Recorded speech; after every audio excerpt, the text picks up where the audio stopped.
What really happened with your host, Mike Rivero. The history the government hopes you never learn. Here is your host, Michael Rivero. And aloha, America. Welcome to our show today. It is Friday, January 13th, Friday the 13th, Trishkadekaphobics Unite. And we've got a lot of stuff to talk about on the show today, and I apologize for my voice. I'm a little bit under the weather, but we're going to just power on through here. The Lady Claire will be joining us in hour number 3. The phone lines are open, 800-313-9443, 800-313-9443. Mike is in our control room twiddling the dials and keeping us out of trouble. Now then, again, it's Friday the 13th, which is considered unlucky, although my own personal history is good things tend to happen to me on Friday the 13th, but it's considered bad luck, and that goes all the way back to Friday the 13th of October in 1307, which is when all the Knights Templars were rounded up by King Philip the Fair and the Pope, primarily because King Philip the Fair had gotten too deeply into debt with the Templars to be able to bail his way out, and this was his way of dealing with that unpayable debt, which, I don't know, looking at the Federal Reserve and the IMF and the ECB and the World Bank, maybe Philip the Fair wasn't totally out of line in terms of how to deal with banker-manufactured debt enslavement here. Interestingly enough, the Grand Master of the Templars, Jacques de Molay, the popular notion is that he was burned at the stake, and that's not true. He was actually roasted. They held him above the flames to prolong the agony. And there is one theory that the Shroud of Turin, which actually bears quite a resemblance to de Molay himself, was a hoax perpetrated by surviving Templars to embarrass the church. But at the time, the Pope said, no, this is a fake. We're not buying into this whole thing. Interestingly enough, the Vatican recently discovered a record of the trial of the Templars written by Pope Clement, which ends with a papal absolution from all heresies. So the Pope, even after all the torture and the burning and the roasting and all the rest of it, the Pope said, hey, they didn't really do anything here. All right, getting into the modern world, the desperation by the establishment to get rid of incoming President Donald Trump, which happens a week from today, we've got 1 week to go, it's desperation on the cusp of madness. And there was this article that was over at the Duran.com about how Vice President Mike Pence could stage a perfectly legal palace coup by invoking Section 4 of the 25th Amendment to the United States Constitution, which says that whenever the Vice President and a majority of the principal officers of the executive departments, meaning the Cabinet, transmit to the President pro tempore of the Senate and the Speaker of the House of Representatives their written declaration the President is unable to discharge the powers and duties of his office, the Vice President shall immediately assume the powers and duties of the office as acting President. And there's a mechanism by which the President can come back and say, I'm perfectly okay, but that throws it into Congress, which can literally vote the President out on that 25th Amendment with a two-thirds majority. Now, obviously, all the Democrats are going to vote against Trump, and that leaves only a small number of Republicans who would have to be bribed to do this. But this sounds like another Hail Mary, desperate, long shot, like the riots after the election, the death threats on the Electoral College, the attempt to derail Congress acceptance of the electoral votes, and I don't really see that this is going to go anywhere, and I don't even really see Mike Pence being willing to go along with that either. Now, we're still concerned, obviously, about riots and disruptions in Washington, D.C. on Inauguration Day, and there's a very alarming story just surfaced from governmentslaves.info. It seems that the commanding general of the National Guard in Washington, D.C., is to leave his post at the same moment Trump is sworn in as president. Now, this reminds me very much of all the way back during the Bill Clinton administration, when Vincent Foster was murdered on the very same day the head of the FBI was changed. Now, if the commanding general of the National Guard is out of his office, I'm sure there's going to be a command structure still there, but it's not going to be formed, it's not going to be trained up, and it looks to me like this is a move that is designed to allow civil disorder and rioting to get out of control. Now, there's no such thing as former, CIA asset John Schindler, posting on Twitter, said that the CIA is trying to take out President-elect Donald Trump before he's sworn in as president next Friday. And they're still coming on out with this latest dodge, which is Donald Trump is a Russian stooge. Donald Trump is a Russian stooge. We only allow Israeli stooges into this government. Now, interestingly enough, Donald Trump is beginning to get an up-close and personal look at all these various intelligence agencies, and he pulled a fast one on them. Remember that whole thing about the daily briefing, the intelligence briefing, and there was a thing about how Trump didn't want to get it every single day. And the problem that Trump was having is that every time he had a meeting with these briefers from the intelligence agencies, it would immediately leak out to the press. This was said, that was said, some of it's classified information. So Trump decided to conduct his own sting operation, and he agreed to an intelligence briefing, but he didn't tell anybody else except the intelligence agencies. His office staff didn't know. His security staff didn't know. All they know is everybody showed up, close the doors and come on out, and it still leaked, meaning it is these intelligence agency briefers who have been running to the media with all of this information, some of which is actually classified. Basically, Trump pulled a sting on the nation's spook agencies. We're going to take a moment here to do a shout-out to our on-air affiliates who are just now rejoining our network. Now, everyone's screaming about how Russia was trying to help Donald Trump and harm Hillary Clinton. What a big, horrible thing. But it's actually come on out, and this was in Politico, that Ukraine was definitely involved in the U.S. election against Donald Trump and in trying to help Hillary Clinton. And apparently Ukraine disseminated documents implicating a top Trump aide in corruption. And they were investigating the matter, and then after the election it simply disappeared. They just made it up again. And they helped Clinton's allies research damaging information on Trump and his advisors. I wonder if it was Ukraine that started that story that Trump staffer Michael Cohen met with a Russian representative, except that they got the wrong guy. There were two Michael Cohens. So if it's bad for Russia to be tinkering with the election in favor of Donald Trump, which nobody can actually prove they did, why is it okay for Ukraine, or for that matter Israel, to tamper with our elections and politics all the time, which we know they do?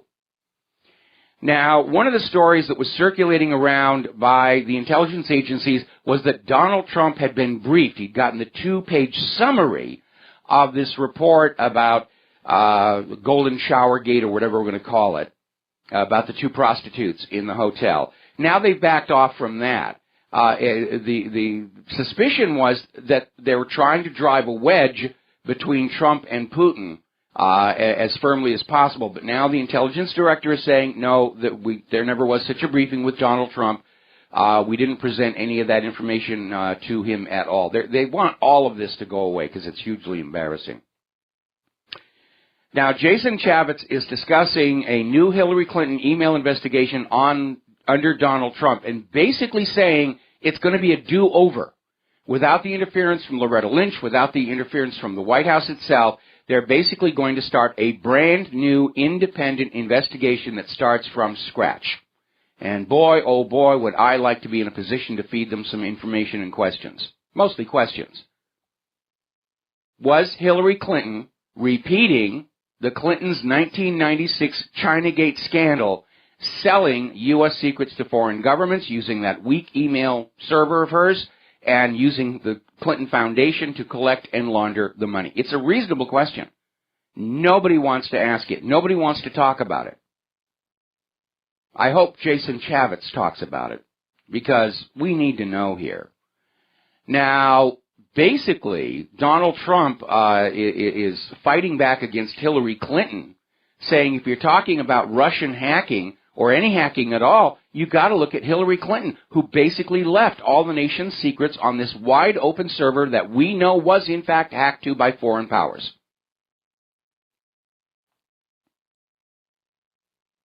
And so this is not going away. Remember before the election where they were trying to say that Donald Trump is not going to investigate Hillary Clinton? And that's not what he said. They were putting words, the corporate media was putting words in his mouth yet again. What he said was he wasn't out after personal revenge. But that's a far cry from saying that he was going to use his presidential authority to obstruct justice and stop a proper and legal and necessary investigation. And that's what's going on. Now, over at the corporate media, they're tearing their hair on out. There's all kinds of cartoons coming on out, just making fun of the old fossil corporate media and their inability to evolve and adapt to the new reality of a better informed, more skeptical audience that has the technology to go on out and double check what the corporate media is saying. So Jake Tapper and Wolf Blitzer are out there trying to defend CNN and say, we're not the fake news, the independent media, they're the fake news, we're the real news, you've got to watch us. Howard Kurtz came on out with the declaration, it's bad for the country when the press loses the moral authority to mediate disputes, which is media speak for it's up to the corporate media to tell you who's right, who's wrong, who's telling the truth, who's lying, what to believe and what not to believe. Well, there's no moral authority there when you're looking at the track record of the corporate media. And what Kurtz is really saying, it's bad for the elites when people stop relying on the corporate media to mediate disputes. It's bad for the corporate media itself, which has paid huge sums of money to steer public opinion a certain direction. He's absolutely right about that. Now, Ari Fleischer is out there bemoaning the fact that as of right now, all of corporate media is seen on the same level as BuzzFeed. And there may be merits to that. Sean Hannity came on out and said BuzzFeed is basically a propaganda arm of the Democratic Party, and that certainly was true, but so too was all the corporate media. The entire corporate media was shilling for Hillary Clinton and working against Donald Trump the entire campaign last year. They were not objective. They were not unbiased. They didn't really report and let you decide. It was all spin. Article coming out of, I need to see where that is. Well, I'll have to look at it later. Anyway, the most important point to keep in mind about the Russians did it three-way circus. Even going beyond the fact that there's actually no proof whatsoever, the intelligence agencies are saying, we can't show you the proof, you'll just have to take our word for it. No, we won't. No, we won't. But there's nothing there. This is a repeat of Joseph McCarthy back in the 1950s waving around fistfuls of blank paper claiming they were lists of Russian spies. Now, Guccifer 2.0, the second Romanian hacker, has gone public basically saying the intelligence community's evidence for Russia hacking is completely fake. And it is. John McAfee is out there saying the hack, if it was really a hack, and they were able to find evidence pointing at Russia, proves Russia didn't do it because Russia is good enough to know how to get into people's computers without leaving a track back. Remember, Russia is the home of Kaspersky, one of the top computer security companies in the world. They know what they're doing when it comes to malware. I'm starting to think that the reason the Department of Homeland Security was caught hacking into various election databases across the country was to plant evidence framing Russia. And they got caught and they got blocked here.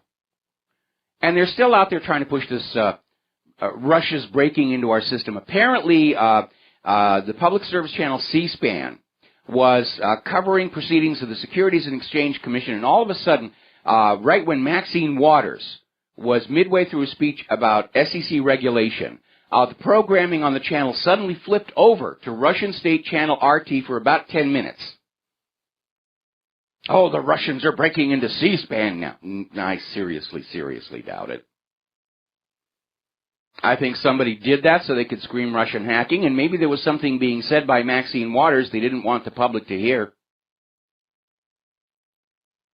Now, Christopher Steele is out there still trying to say that this dossier that he assembled about Donald Trump and the prostitutes and the bed in the presidential suite of the Moscow Hotel is true, is true, is true. Now, everybody said, show us the proof, and he doesn't have it. So what he's doing now is he's rounding up other spies who are coming forward and saying, oh, yes, Christopher is right. I heard exactly the same thing here. And we all know what trustworthy, stand-up, honorable people spies are. They would never, ever lie to us about something as important as, for example, the Bay of Pigs, right?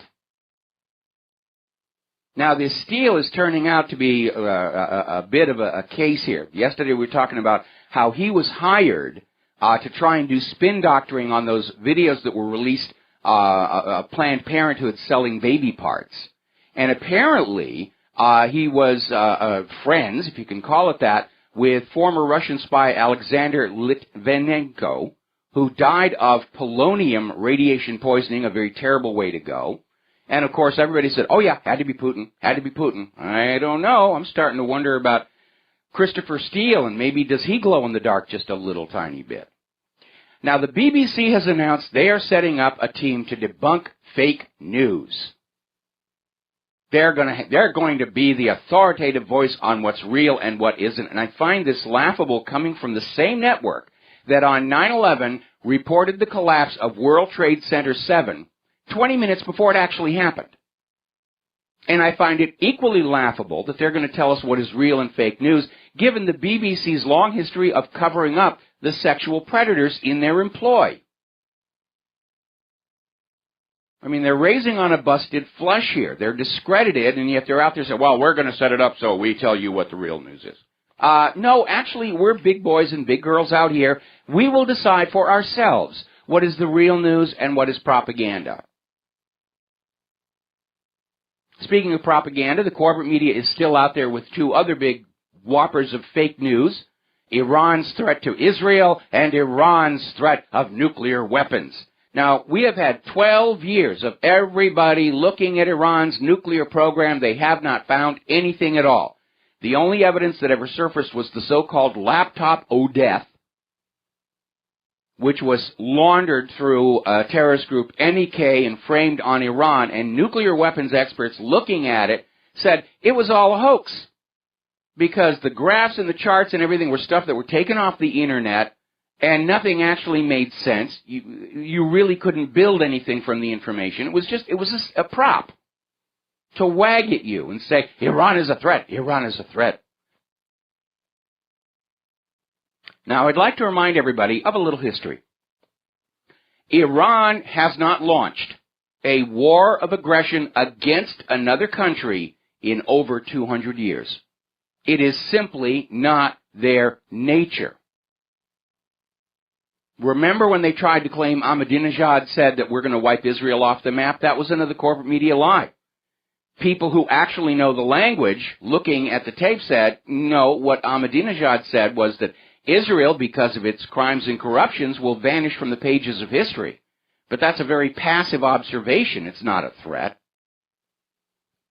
Most of what you see in the corporate media, and that includes, unfortunately, Donald Trump, is filtered through an organization called MEMRI, the Middle East Media Research Institute, which provides free translations of articles in the Arab media for the Western corporate media. The problem is MEMRI is an Israeli propaganda operation that always mistranslates and spins the translations to make the Arab states look terrible and make Israel look great. It's all filtered and processed, and we've got to get past the filters. We've got to get around the filters and get to those primary sources. This corporate media wants to stand between you and the real world and just let things through that they feel that you should have. We're coming up on a commercial break here. When we come on back, more about the media, more about the wars, and more about how the corporate media really is thrashing and struggling with this, and they should. We'll be right back. And aloha, America. Welcome back to the show here. And Facebook is having a really rough time. For one thing, the fact that Facebook is also trying to set itself up as the arbiter of what is real and fake news has drawn a huge amount of laughter. A lot of people are leaving Facebook right now because of the very obvious overt censorship. Facebook is in trouble for all these repeated mistakes, nudge, nudge, wink, wink, say no more, that overinflate the ad revenues. And now, apparently Facebook has won a little bit of a distinction. They've landed themselves on 24/7 Wall Street's list of America's most hated companies, coming in at number 6. And they just narrowly beat out Spirit Airlines, which for anyone who's been left stranded by Spirit at the O'Hare Airport in the middle of winter, that speaks volumes. But they're now a much hated company. Now, as we reported yesterday, Israel has attacked an airport near Damascus, the Mizah military air facility. The original report was warplanes. Now it's been revised to say missiles launched from around the Sea of Galilee blew up this depot. The explosions could be heard all over the place. The attack was about 5 miles from Assad's home, and there was no reason for Israel to do that. And I suspect the plan here is to goad Russia into taking some kind of an action to protect Syria from Israel, which could then be spun as a threat to Israel and used as the excuse to send those forces massed along the Polish border into Russia. Putin will not bite. He only has a week to wait things out. Meanwhile, this may be the beginning of Trump's disillusionment about Israel and recognition of its true nature. The Damascus water crisis is now over. The Syrian military has retaken Wadi Barada, and so the drinking water is back online there in Damascus as well. Now, here's a bizarre story coming out of Information Liberation. They're quoting a report from Israeli news service Ynet saying that Israeli and American intelligence officials have, in effect, agreed to hide intelligence from President Trump. And their rationale for that is that he's a Russian stooge. If we tell him anything, it'll get back to Putin. Now, I have a little reminder. If what Mossad wants to do, they're going to do here. If you're the American intelligence agencies, I'd like to remind you, the President of the United States is your boss, and you don't have any foundation or legal right to withhold necessary intelligence from him. If you catch him sending it to a foreign leader, then you can take action, although obviously you sat on your thumbs when Hillary Clinton was doing exactly the same.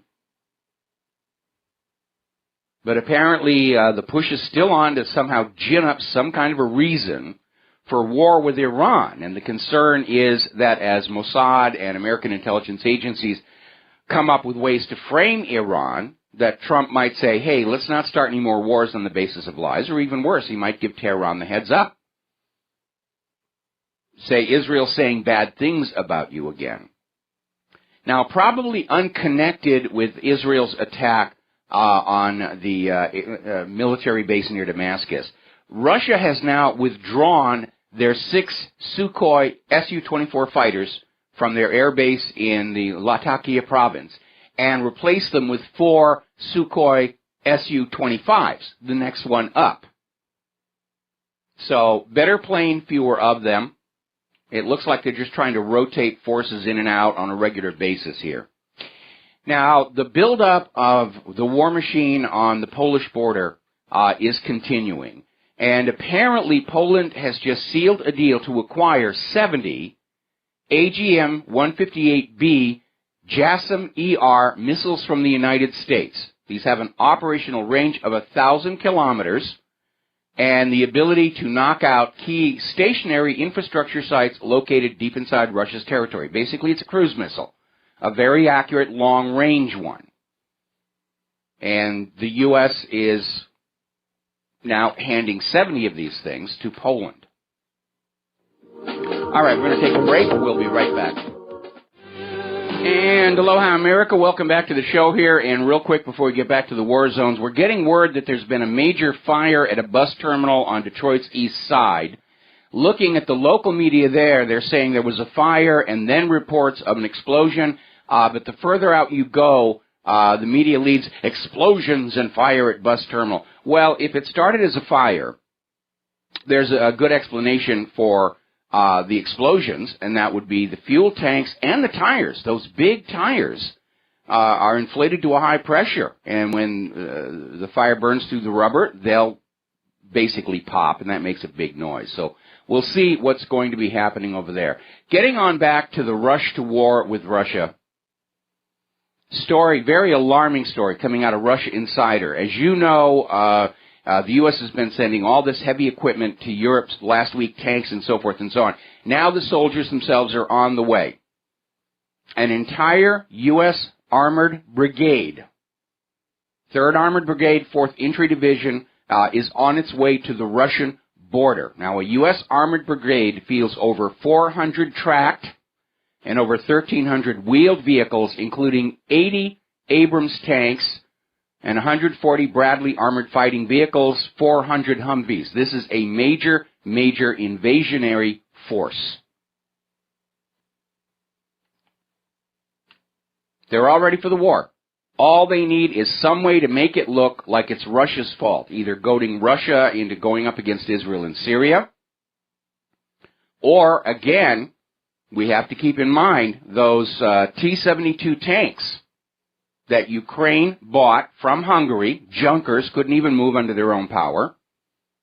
And BBC actually did report on these tanks as being proof of a Russian invasion. And then they had to backtrack from that one. But those tanks are still there. Now, Ukraine doesn't use the T-72, so they've got absolutely no use for these tanks, even as spare parts. The only reason Ukraine would want them is to paint them in Russian colors and use them to claim Russia's invading. And they could still do that. And we need to get that out on social media so people are aware of that. And along with that, we need to remind people of how many times we've been tricked into wars with lies, fraud, and deception. The Lusitania isn't carrying weapons. It was an innocent passenger ship. That one's been demolished. Spanish mine in Havana Harbor. Well, Admiral Hyman G. Rickover demolished that lie. Torpedoes in the Gulf of Tonkin turned out to be a lie. Pearl Harbor was a surprise. No, it wasn't. Roosevelt spent the entire year goading the Japanese into the attack. Saddam's weapons of mass destruction. Assad's sarin gas. How many times do you have to be lied to before you're willing to stand up and shout, I know you are lying to me, and I will not listen to you anymore? Because if you go on listening to the government and that corporate media, we're going to be at a hot war with Russia, and it will go nuclear. So get that story out on your social media. Now, the saber rattling is continuing here in the Pacific. China's state media is warning that if Donald Trump blocks China's access to the South China Sea, it does risk war. And again, there's a reason it's called the South China Sea. And those islands have been recognized as Chinese territory going back to the end of World War II and the Cairo Convention. They're just making a stink over these islands because it's an excuse to start a war. And the issue is not those islands. The issue is the yuan. That's a threat to the American financial sector. So is the ruble. That's what they want to send your kids to be killed and crippled about, removing the ruble and the yuan and leaving the world under the hegemonic domination of the United States Federal Reserve note. That's what all this bloodshed is about. Whose piece of ink and paper the world will use for the next 100 years. Now, somebody sent me this wonderful article, and we put it up at whatreallyhappened.com, and you should look for it. The headline is Communism Dead? And it scans from a comic book that was issued in 1947, warning about how communists would subvert the nation and turn us against each other. And it's going to give you the willies when you look through this and see how many of these same tactics are in fact being used on the American people by our own government.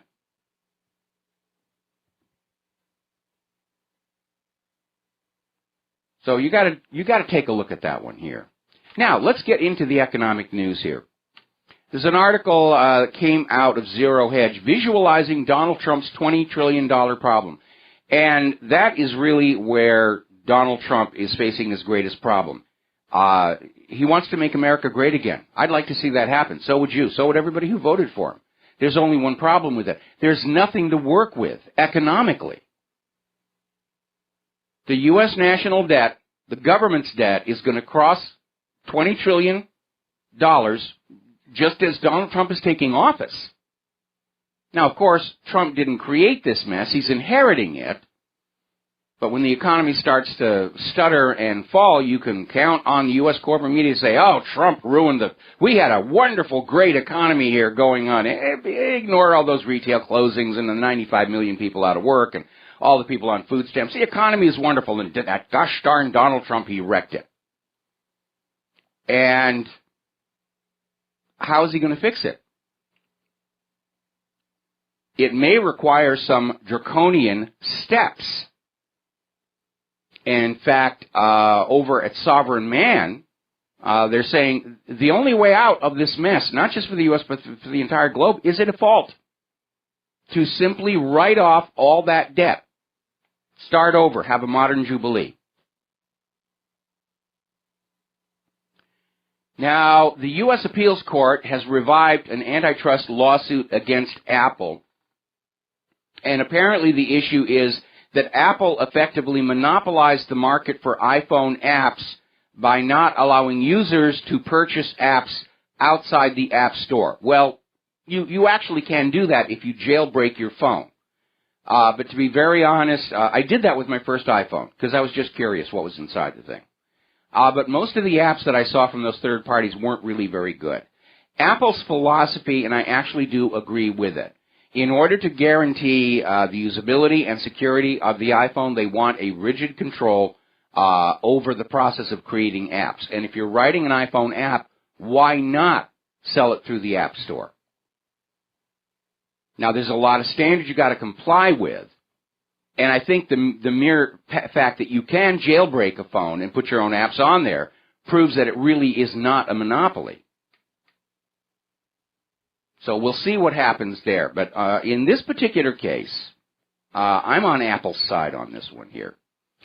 Little alarming news coming out of Oras.com. The vast majority of the American people do not even have $500 stashed in a savings account. Of course, these days with negative interest rates, why would you? But the gist of the story is that Americans are living so close to the edge right now, they are unable to handle a $500 unplanned expense.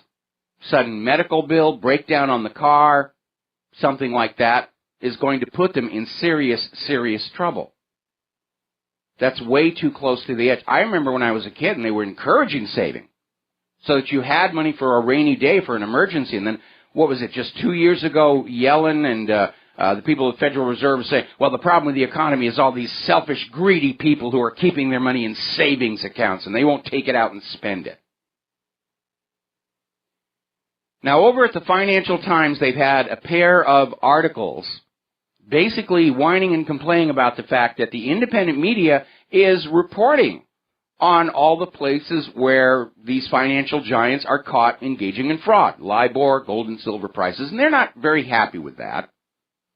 They're declaring it fake news propaganda, and so now we have the Financial Times editorial board basically calling for an end to freedom of speech. If you're cheated by your banker, you're not allowed to talk about it. You are not allowed to talk about it because in this day and age, we have to cheat just to stay in business, and you should just accept that, I guess. Now, the global elite over at Davos, way too late, I think, are starting to question if maybe their globalist policies have sowed the seeds of this global populist backlash. Gee, you think? Of course that's what happened. And you kind of have to wonder about the little bubble that these globalists live in, where they thought they were just going to do this, create a single global government, a single global private central bank, and rule the world from a single golden throne of planet Earth, and not run into some opposition from people who really think that human civilization is best served with the world with a whole bunch of small nations, all about the same size, taking care of themselves. The problem with any single structure construction, maritime, government, is that a single problem can bring the whole thing crashing down. Now, another example of corporate media lying. Back in 2016, May of last year, there was a crash. Egypt Air Flight MS-804 was traveling from Paris to Cairo. It disappeared off the radar. And the media was saying, terror, terror, terror, terror, terror, terror, terror, terror, terror, terror, terror, terror, terror, terror. And they even reported they found traces of explosives on the victims. Well, the French authorities have figured out what happened. Apparently, the co-pilot had stowed his iPad and iPhone 6S powered by lithium batteries, and you know how unstable those things are, along with a bunch of perfume he'd bought at the duty-free, which is flammable. He stowed it in the exact spot where the fire first emerged that took the airplane down. So the likely explanation here is that the lithium battery exploded, the perfume acted as an accelerant, and the fire spread out of control before they could do anything about it. Oh, no, no, no, it's not lithium batteries, it's not perfume, it's terrorists, terrorists, terrorists.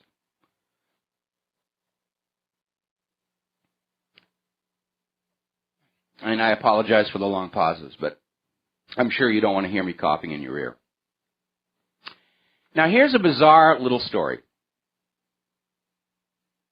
Over in Oklahoma, there was a man, and when his high school girlfriend got pregnant, he married her.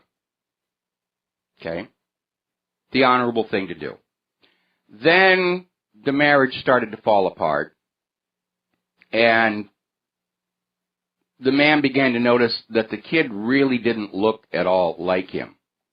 So Thomas had a paternity test. They were heading into a divorce, and of course the mother was demanding child support. And so the boy was 3 years old. Thomas had a paternity test that came back 0. He was not the father. So the judge in the case ordered him to take another DNA test that also came back totally negative. Now, at first the judge ruled that, yeah, if Thomas is not the father of the child, he shouldn't have to pay child support. Let's find the real father. Then they reversed the decision because apparently Oklahoma law says that if you're going to question the paternity of your child, you have to do it within the first 2 years. After that, legally, the kid is yours. Doesn't matter what happened. And it's another example of laws that are not really thought all the way through before some politician passes them and then takes credit for them on the next campaign here. Now, a lot of people are very upset over the fact that Donald Trump put Robert Kennedy Jr., a known vaccine critic, in charge of a commission on vaccine safety and scientific integrity. The pharmaceutical industry is in an uproar. You know, this commission should have been of company and corporate insiders who know what they're talking about, blah, blah, blah, the usual thing. And there's a full court press coming from Big Pharma to find some way to derail this commission, to get Robert Kennedy out of control of it, and get some industry patsy in the place there. And they're out there hurling words about Robert Kennedy Jr., you know, he's dangerous, he's deceptive, he's a demagogue. Basically, Big Pharma is scared that Donald Trump might take away their cash cow. Now, as you know, during the campaign, it surfaced that one of Donald Trump's children may be vaccine damaged, and that may explain why he's sensitive to this issue. We know that the reason Robert De Niro was supportive initially of the documentary Vaxxed at the Tribeca Film Festival is that one of his children is autistic. And there does, forget about does seem, there is a considerable amount of evidence that something is going on, especially with that mercury-based preservative. So now Trump has angered Big Pharma along with everybody else.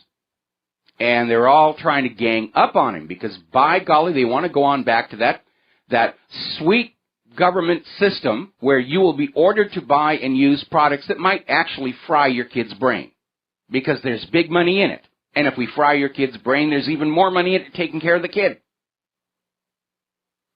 Now, I can understand the panic coming out of the boardrooms of Big Pharma, because the instant it is inescapable that there is, in fact, a link between mercury-based preservatives like thimerosal and autism, and that the pharmaceutical companies have known this going all the way back to the 1940s, the liability lawsuits are going to put them all out of business, and they should. We need to return to a society based on meritocracy. Companies that produce good products prosper. Companies that produce bad products and services are driven out of business. We seem to be in the reverse right now, where the more crooked a business is, the greater its success. And those who are trying to engage in honest endeavors and produce good products are shut down. It's almost like that light bulb conspiracy documentary. You know, if you make a light bulb that lasts too long, we're going to fine you. Those light bulbs are supposed to wear out at 1,000 hours. That's how we make our money.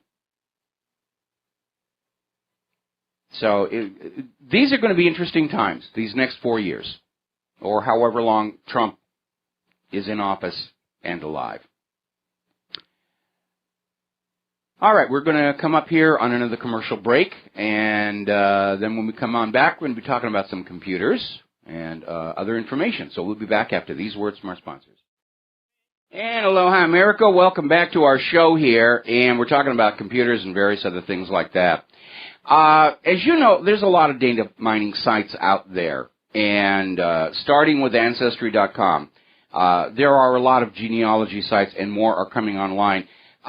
There's one, somebody was making a big stink about Family Tree Now, where you can go in for free and run anybody's name and see all their immediate familial connections and address information and so forth and so on, and raising the issue of privacy. And the issue of privacy is of concern. But a little bit of good news. I went into this site and I typed in my name, and pretty much about half the information was flat out wrong. Addresses I've never lived at, relatives that I'm not actually relative to, people, supposedly my friends that I've never known. So the accuracy factor is so bad, I wouldn't really worry about it all that much. And if the government's tracking systems over at the NSA are of similar accuracy, then it's no wonder they can't actually accomplish anything with all of this data here. Now, one of the appointments that Donald Trump is looking at is appointing Giuliani as his cyber guru, and that's drawn a lot of criticism and a little bit of laughter, because Giuliani is not a computer expert. In fact, his own personal website is very easy to break into. It's apparently just it's almost a joke, and they're describing Giuliani as a 70-year-old Luddite, who actually brags about not using technology, and he's going to be put in charge of computer security. So, and I understand Trump has to pay back some favors from the campaign, and I would certainly hope that Giuliani is going to be smart enough to hire people smarter than himself to actually do the job. I remember many, many years ago in the heyday of the small computers, and Texas Instruments was a huge success back then. And somebody interviewed the CEO and said, what was the secret of Texas Instruments' success? And he said, my secret of success is I always hire people who are smarter than I am. And it's a good formula here. All right, so let's talk about human-caused global warming. It is getting ugly out there. Europe's cold snap death count has now hit 73, mostly, obviously, among the homeless and refugees who are refusing to go to warming centers or hotels out of concerns of being arrested and deported. And this may convince a lot of them to actually migrate back once the spring thaw gets here. It is so cold. How cold is it? Apparently, up in the town of Kennedy in Kitson County, Minnesota, the town's water tower froze blocking off their water. Now, they're basically sucking water from the North Kitson rural water system, but that's cold when the water tower itself freezes. We'll be right back. And aloha, America. Welcome back to our show, hour number 2 here, and let's get on back up here to some of the news here. By the way, the phone lines are open, 800-313-9443. I think the lines are working. All right, so we're talking about human-caused global warming, and obviously it's not there. And the corporate media is still out there saying, look, the fact that there's snow and ice in record amounts is no reason to doubt us when we say that the world is warming, snowfalls are a thing of the past, which is what they were saying back in 2000. Snowfalls are now a thing of the past. Oh, well, yes, we've got snow and ice, but the heat is still there. It's hiding in the bottom of the ocean. It's hiding up in the Arctic. It's hiding in your bedroom closet. It's just waiting for you to drop your guard and refuse to pay a carbon tax, and then it's going to come out and get you. So we're looking at the actual weather forecasts here for Winter Storm Jupiter. It's already being called Icepocalypse. Heavy black ice, heavy snow coming to the plains and the Midwest. Reader sent me a photo from some of the snow up in Oregon. It's just absolutely amazing. We're not talking light dusting here. We're talking like get out there with the broom and clear off your roof, because if that snow is too sticky, you could actually see roofs collapse from it. Now, as you know, there has been a problem with radiation ever since they started tinkering around with the atom.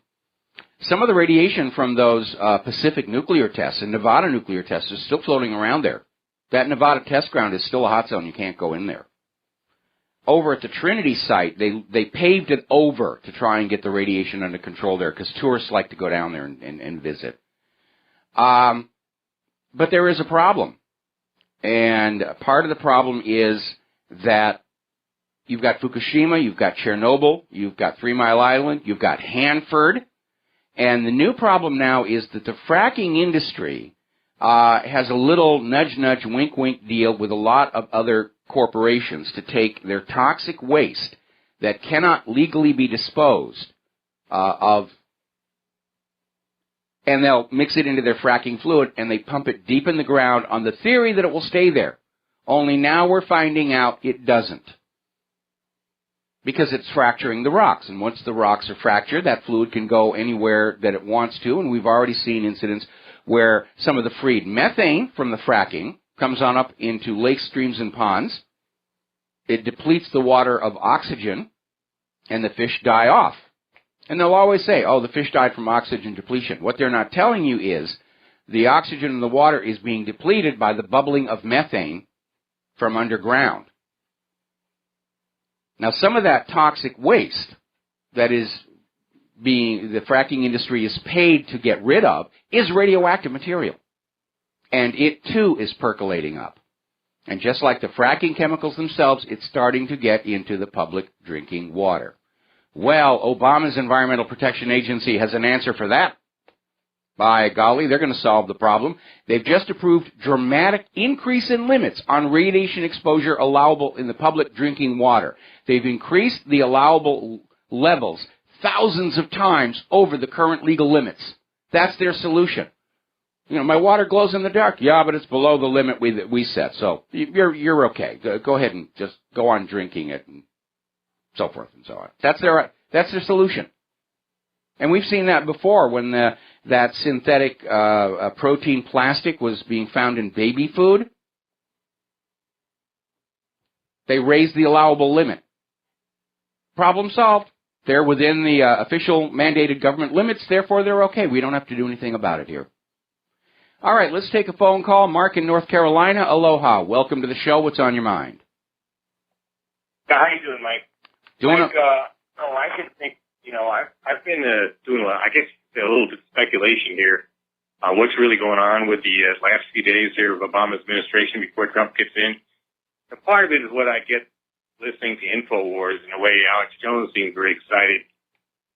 I think what's happening is there's kind of a civil war going on in his government. I think that Obama basically a dictator. He loves to be a dictator. He loves to declare martial law, cancel the elections, and at the same time possibly use Russia as a scapegoat and go to war there for some kind of a war, thinking it won't be that the White House wouldn't be evaporated, vaporized. I mean, but what I think is going on though is the military is telling him, no, you don't. You're not going to do this stuff.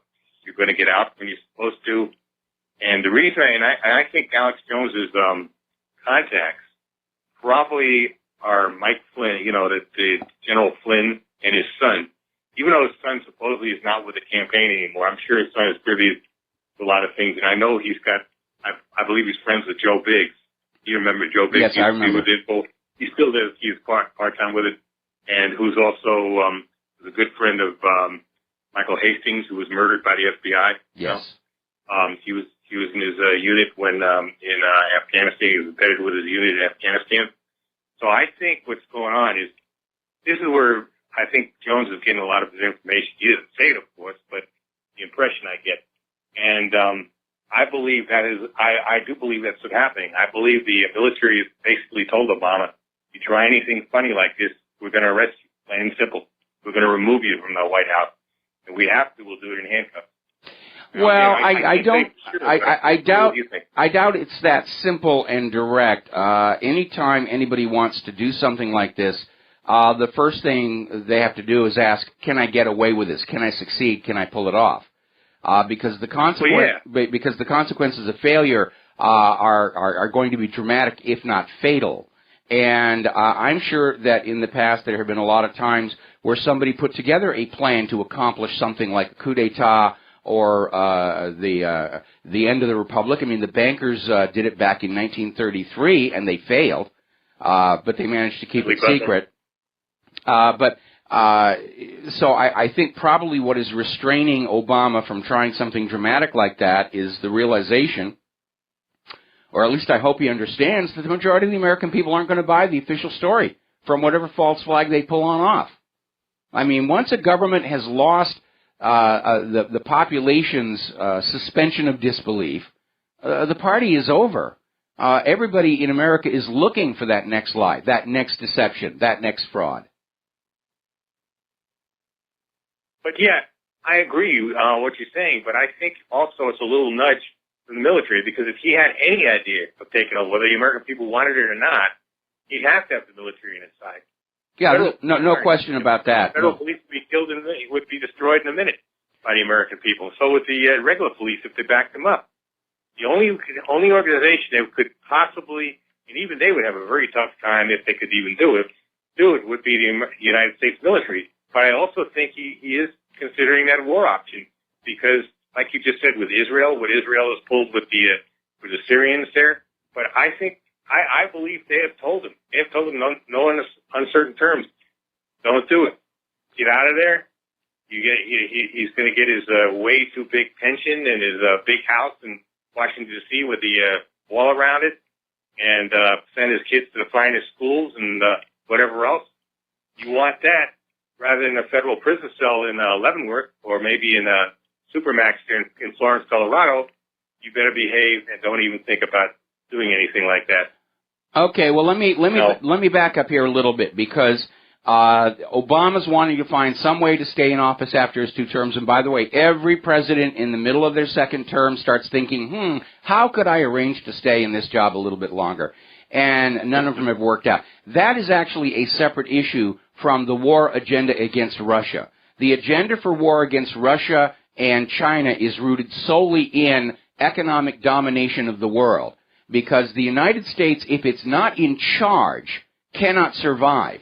And right now, the ruble and the yuan continue to displace the dollar in international trade and banking, and that means fewer and fewer nations coming to the U.S. Federal Reserve to borrow U.S. dollars at interest to conduct business with. And that's the problem that underlies this rush to war with Russia and China. Now, as far as Obama trying something dramatic to stay in office, that I think is something that's happening in parallel and is not necessarily linked to it. But again, yes, you're correct. Obama would need the military on his side, and the military might balk at that. In fact, we're looking at this situation from last summer where supposedly Major General John Rossi committed suicide just 2 days from when he was going to be promoted to a 3-star general and take command of the Army Space and Missile Command. And supposedly he killed himself at home, and they admitted they couldn't find any event, no infidelity, no misconduct, no drug or alcohol abuse that would trigger the suicide. Oh, he was just afraid of the added responsibilities. I seriously doubt that. That's not the military mindset. So I remember during the Bush administration and Clinton administration, a lot of high-ranking military died under questionable circumstances. Admiral Borda, for example, and it may be that the president was going to these top commanders and saying, we're getting ready to stage a major transition of this country away from the Constitution and into something that's a lot more fun for us at the top. And some of these commanders may have balked and paid the price for it. Well, I hope, you probably are right to a degree. But remember, once he declares war against Russia, once there's a war against, especially against a major power like Russia, 2 things are going to happen. Either he would have to declare martial law at that point and could then try to stay in, and or he's just putting Trump in a bad position because if the war doesn't turn nuclear, if it turns nuclear, it won't be a inauguration. That will be it, probably the planet. But if it doesn't turn, all right, let me back up here a little bit. Okay. There is no justification for a declaration of domestic martial law when war happens with another country. There's no precedent for it in history, so that is not going to happen. I agree that if they're going to start a hot war with Russia, it has to be like right now, so that Donald Trump can't back out of it once he takes office, which is just a week away. And so I would almost expect to see something happen this weekend where they're either going to do something with the T-72 tanks or they're going to scream that Russia's attacking Israel or just anything they can pull out of thin air and just launch that blitzkrieg from Poland into Russia. Now, they don't have enough time in a week to reach all the way to Moscow, but they could definitely take control of Minsk. That's only about 150 miles in, and they got a lot of rivers to cross and everything. But they could do that. Once they have that, and then NATO says we're not going to give it back, then there is not much that Donald Trump could do to end the war at that point. But Mike, I don't see. I think that what would happen if there's a war, he would right away declare that people like you and me and Alex Jones and other sites and many patriots around the country who actually like Russia and think that Putin is actually a good man, not the kind of guy that, but I think they'll start declaring people like us Russian agents, and that'll be their excuse. They've already done that. That's what the Washington Post smear job was all about. And yes, that might happen, but that is far less severe than a declaration of martial law against the whole population, which I think could actually trigger a civil war, because nobody is nobody is going to buy. It doesn't matter what they come up with. Used up T-72 tanks, Russia attacking. It doesn't matter what this government and corporate media says. The vast majority of the American people, 94%, are not going to buy it, and they're not going to go along. Oh, it would trigger civil war. There's no doubt about it. Yeah, well, I'd like to avoid that. But Obama is. I believe Obama is evil. I believe this man is evil. I believe he would love to be a dictator, and I believe he has intentions of doing that, except that he realizes he won't get away with it. Thank God we do have a military, I think, that's halfway responsible, at least as far as that goes. Well, most rank-and-file military I know, in fact, I would venture to say all the rank-and-file military I know at heart are strict constitutionalists, and so that's a positive thing. Now, as far as Obama is concerned, I don't think terms like good and evil necessarily should even be used here, but he definitely shows signs of sociopathy, as did Hillary Clinton and Bill Clinton, and to a lesser extent, George W. Bush. He definitely has narcissistic personality disorder when you look at how often he refers to himself in all of his speeches about what a great guy he is. And, I do think in the future that we ought to have some major psychological screening of anybody who's running for elected office or being considered for a high office. we've got to start keeping these nutcases out of power. It's really hard to do because right now you can run for president. When I lived in Texas, I was a correctional officer down here. Okay. And I wanted to get out of corrections and get into work at Bell Helicopter and their security, you know. But I couldn't pass the background because of my credit. My credit at the time was horrible. Yes. You know, I just had a bankruptcy, a foreclosure, and all that, and there's no way. So what the thing is this. But yet, if I was running for president, that would have been fine. That would have been nothing. You saw with Hillary that she could run for president. She couldn't have qualified to have most federal jobs, even non-security jobs. Yeah. And yet, she could run for president. It's going to be very hard to do that. All right, well, listen, Mark, I got to let you go. We got callers starting to call into the show here. I need to do a quick shout-out to our on-air affiliates who've just now rejoined our network. Actually, they joined about 10 minutes ago, and I'm a little late saying hello, aloha to all of you out there. And we're going to switch over to Al in Canada. Aloha. Welcome to the show. What's on your mind? Hey, Mike. I hope you're well and your lovely wife, Lady Claire. Yes. Yeah, you're talking about, it actually kind of scared me a little. I just, kind of tuned in about 10 minutes ago when you were talking about these parallelisms between these people that are dying under suspicious circumstances. And then, you follow it up with what you think could be the reason. And, that sort of thing really scares me because I kind of think that way myself, especially when, these people are kind of like high-ranking within the government, whether or not, they're elected or not, which the ones that are often not elected are a little scarier. And, you were talking about Obama with his speech. I think you said, or I read, he referred to himself 75 times. Is that correct? Yeah, that's correct. Wow. Yeah, see, that's your classic narcissist. Yes. I mean, things got to change. I mean, up here in Canada, our prime minister is basically a dictator for 4 years. I mean, he's out of control. And, I even read on your website something about, drawing parallelisms to the Clinton Foundation, which wouldn't surprise me. I mean... Well, no, that article was basically saying Trudeau has his own foundation, and people are looking at it and saying it appears to be just as much of a fraud as the Clinton Foundation. It's not actually doing a lot of charitable work. It just seems to be a giant slush fund. That seems to be something all top politicians feel that they need and are entitled to. I mean, back in Richard Nixon's day, it was just a safe in the White House that had the off-books money.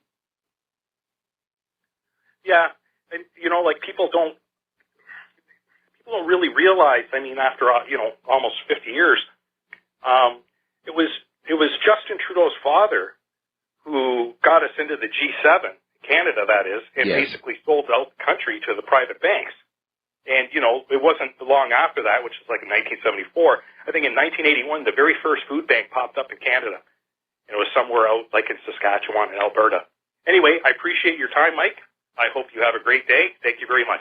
All right, thank you very much. And, yeah, it was that joining of the G7, which is why the Canadian government stopped getting interest-free loans from the Bank of Canada, as authorized in the Canadian bank's charter, and started borrowing all of their money from the banks at interest and sticking the Canadian taxpayers with those interest payments. That was part of the deal.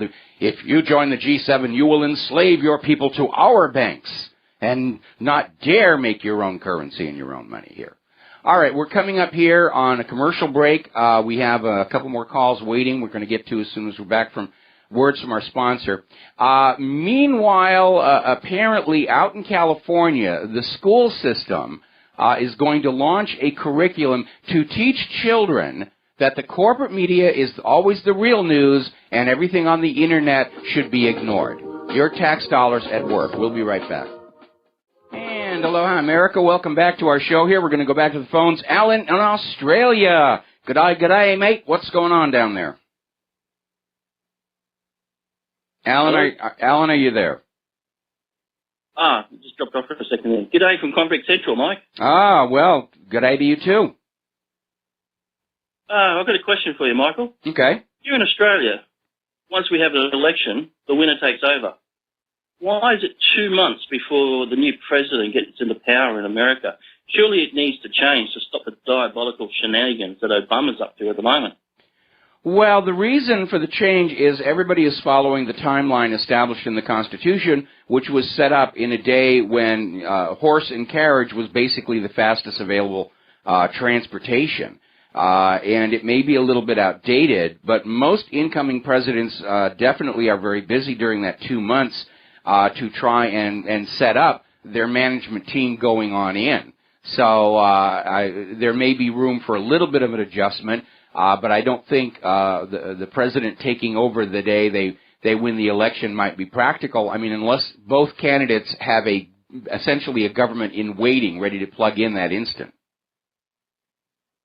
Well, yeah, that's what happens in Australia. They go to the election with their policies and government ready to go, and the people decide what to do. And that's another thing. Like we've just had one of the longest elections here in Australia, which was like 2 months election period. Yes. You guys got to go for it over a year. Surely that's such a waste of money. I agree. I agree. I mean, it's certainly very beneficial to the corporate media who are making huge amounts of money running campaign ads and everything. I mean, Hillary spent $1.3 billion on her campaign and still managed to lose. But, yeah, it really is a bit of a circus, and I'm actually in agreement. I think, just like I think we should only put up the Christmas decorations 2 weeks before Christmas, I think we should have the presidential campaign basically limited to 2 months before the actual election, because this last election just got completely out of control with all the rancor and all the fraud and all the backroom dealing and everything. It was a bit of an embarrassment for the American people, for the world to see all of this unfold. Yes. I've just got one more comment and I'll let you go. I just wanted to comment on all the emails that came out from the Democrats, all of them. None of it had anything to do with our policy, about the people, nothing at all other than obtaining money and obtaining power, which kind of points to kind of what a corrupt organization they've become. Well, I mean, it's not limited to the Democrats. Both parties are equally corrupt here. And, yeah, it was an eye-opener for the American people, and that's why the Democrats are so upset, is that the American people got to see what they're really like instead of making their electoral decisions on that carefully crafted media image of Hillary Clinton. And we shouldn't be voting on the basis of best dressed or most charming or the rest of it. We really should have a much closer look into the character of these people before they're ever allowed into power. And we did get to see Hillary's character and that of her close associates fully on display with those emails. And the interesting thing is we need to focus on what was on those emails, not how they came to be made public. It's almost irrelevant at this point, although I think Seth Rich leaked them. But this circus about Russia hacking, in part, was to keep people's focus away from what was actually in those emails. And I'm not too sure if you realise, Mike, but you and Claire are a very important resource for the world. When anyone wakes up, I know in Australia I point them directly to whatreallyhappened.com because you cut to the chase, and it's really helpful for people when they're first starting to find out what's going on in the world. So thank you. Thank you. And thank you for the kind words. And I'm just doing what I'm doing here, and I prefer not to think about how much impact, where, and when, because that kind of thinking can drive you crazy. I'm just going to stay focused on... all across the world. Well, thank you. I'm just going to stay focused on the task at hand. Thank you for the phone call, Alan, and we're actually going to leave the next phone call until after the commercial break because I don't want to get them started and then cut them off and everything like that. Apparently, 10 brands of baby wipes have been recalled because they've been contaminated with pneumonia-causing bacteria. These are 10 brands of baby wipes produced by the Pennsylvania-based NewTek Disposables. And apparently, parents opening them up just said that they were discolored and foul-smelling, and so they've been recalled. Somebody wasn't being very careful. We'll be right back. And aloha, America. Welcome back to the show here. We're going to go back to the phones. Ernest in Reno, aloha. Welcome to the show. What's on your mind?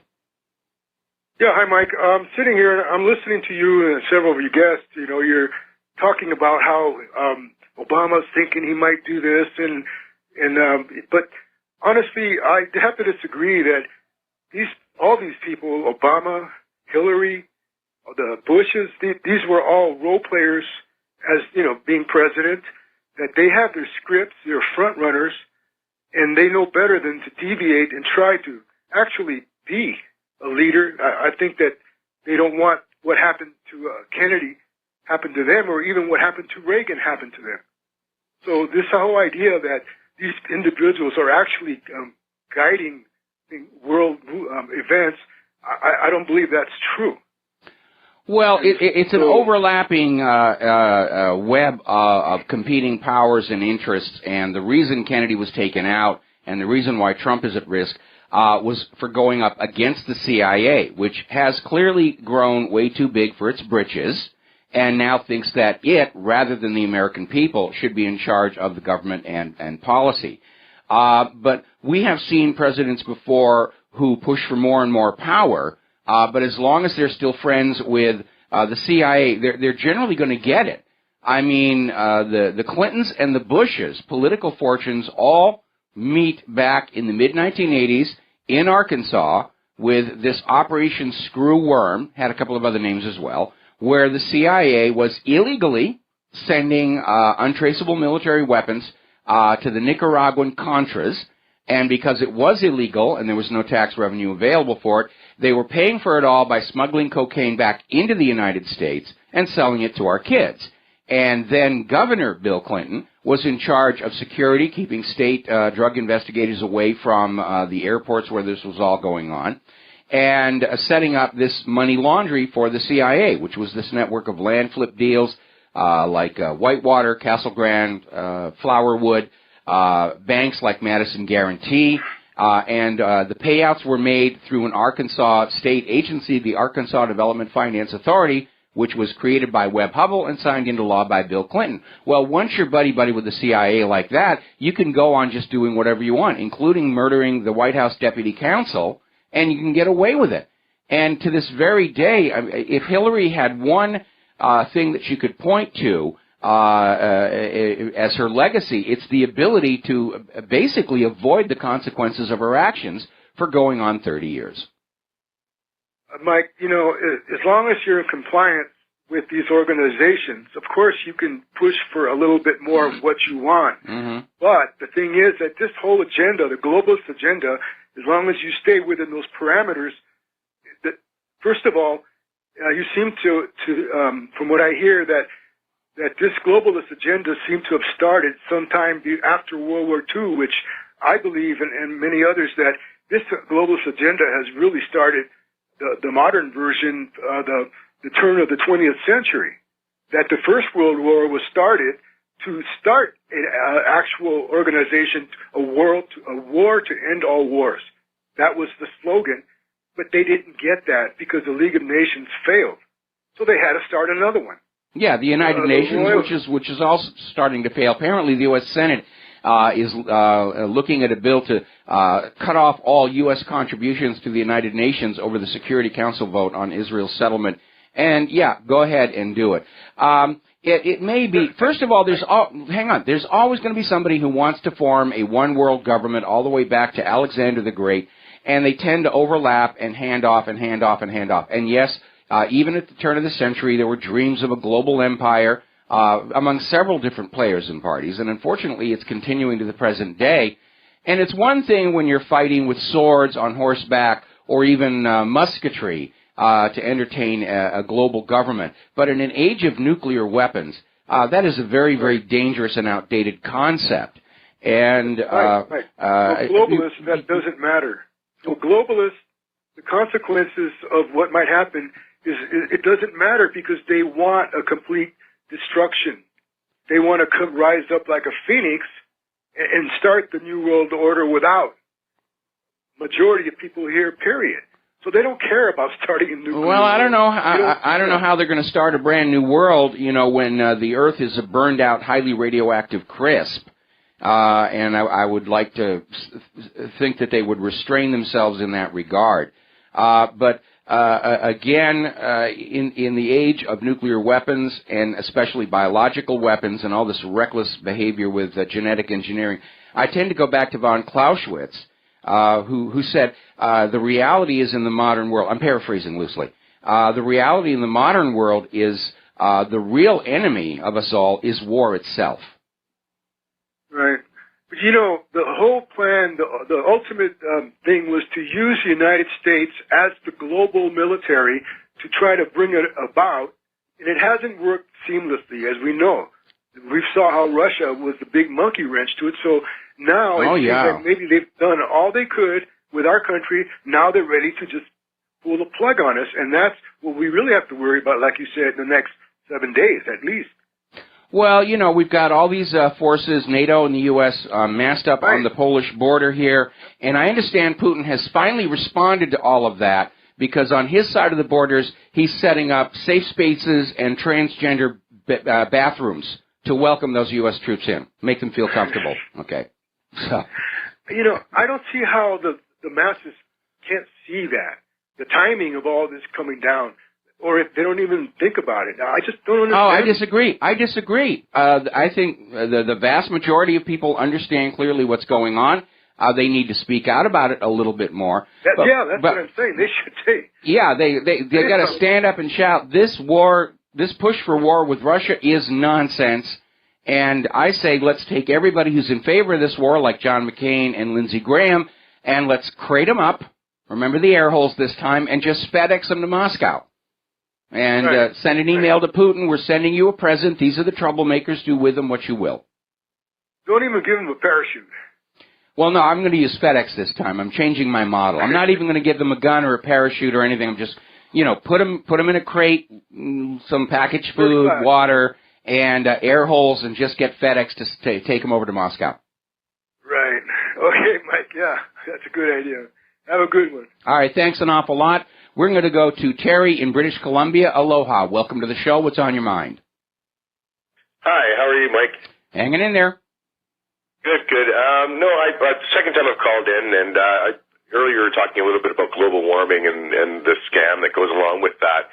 I grew up in northern BC where the pine beetle infestation here in our country and kind of took off. And mostly because we've gone through a period of warming and, it didn't kill them off every year. And so I think we're kind of, with what we're seeing here in BC this year and last year, I think we're trending into that cold period again, and hopefully so. But again, I'd just like to let all your listeners know that there's a lot of, there's always two sides to a story, and it's, people want to get caught up in this environmentalist kind of idea and that kind of thing. But I think if they do some research for themselves and do some reading and look at everybody else's opinion, they'll find that there's a lot of underhanded, fishy things going on, and Earth goes through different cycles, right? And so, first of all, I'd just like your readers to know that. Again, I told the guy who answered the phone originally that I wanted to send a shout-out to you, and Claire and your whole team there. You absolutely are a great resource for this planet right now. And it's nice to see that you guys are picking up listeners in different places, Costa Rica here the other day and that kind of thing. Keep up the good work. I've been listening to Alex Jones, and it's really hard for me to listen to him, and mostly because he's so theatric. Mm-hmm. He just puts on this show that just kind of seems to me like he's more of an actor sometimes. I mean, some the information he's trying to convey can be good and all that kind of thing, but the way he presents it just kind of turns me off. And I think that's why I'm more in tune with listening to you and your show, because you convey your ideas and your thoughts concisely and people kind of pick up on that, and it's more of like, you're talking to us, the actual citizens, and I really appreciate that. So, I won't keep you. I'll let you go, and keep up the good work, and that's about it. All right. Well, thank you very much, and please try and stay warm.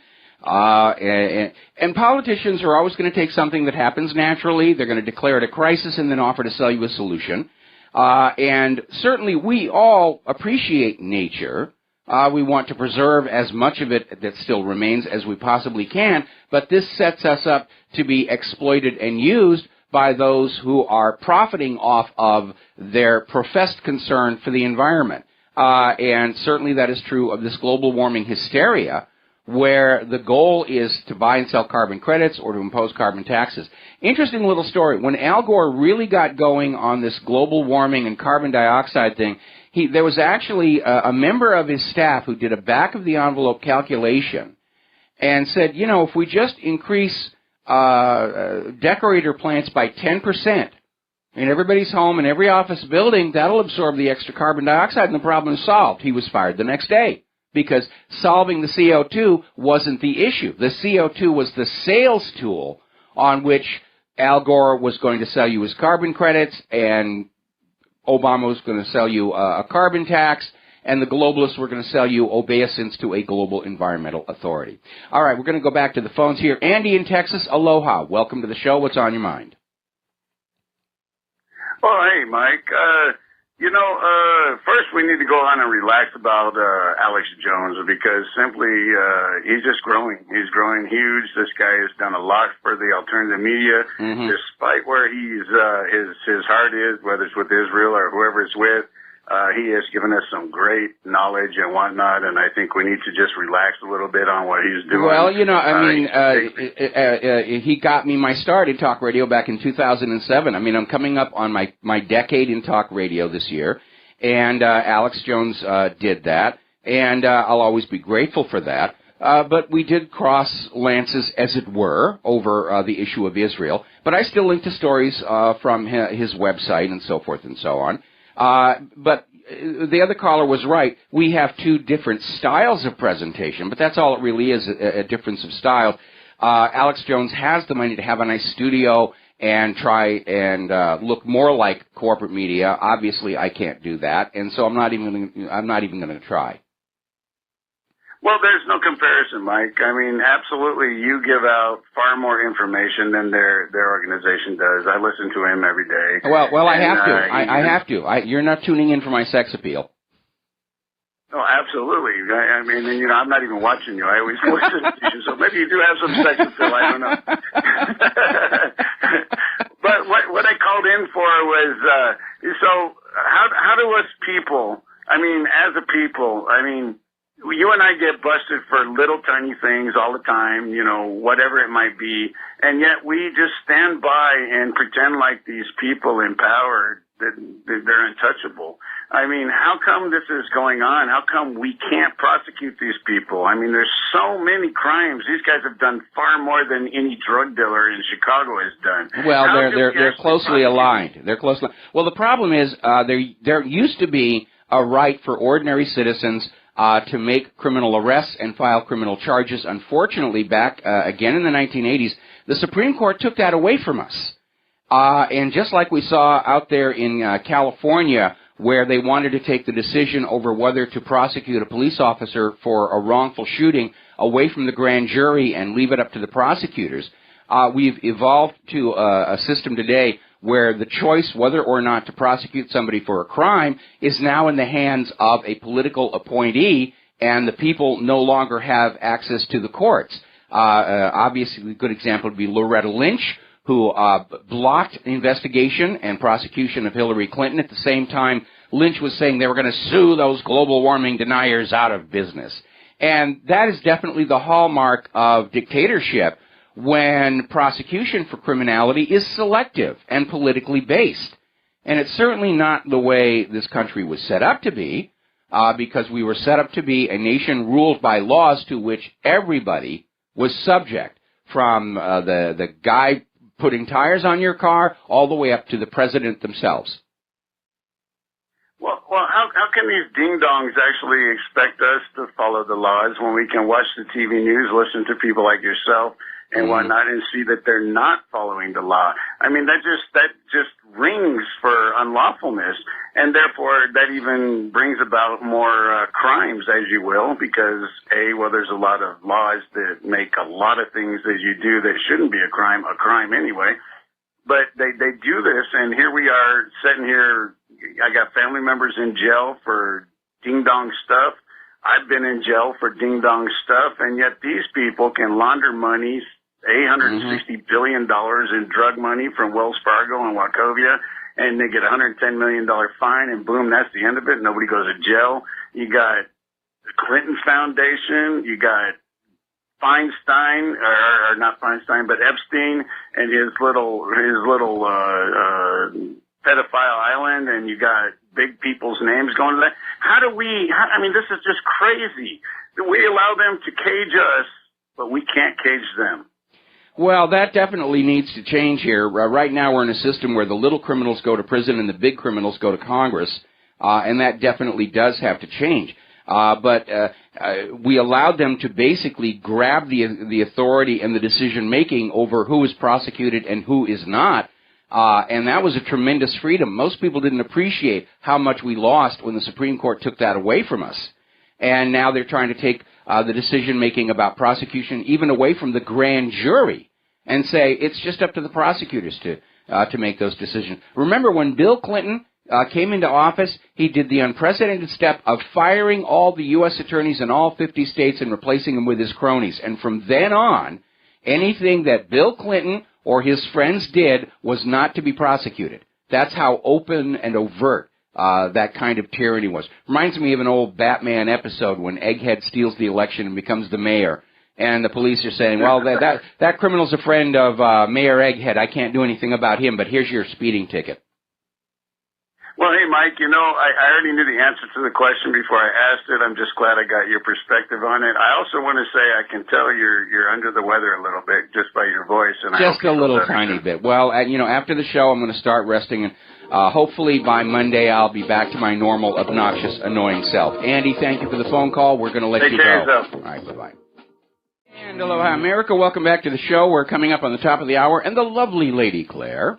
And real quick, responding to an email, please discuss Putin's decision to not go back to the G8, and considering how they treated him and how the U.S. likes to use organizations like this as a club, my question is, why would Putin want to at this point? It's becoming more and more obvious that all these multinational trade organizations and treaties and so forth are just another way of constraining other countries to do their business in a way that favors the United States.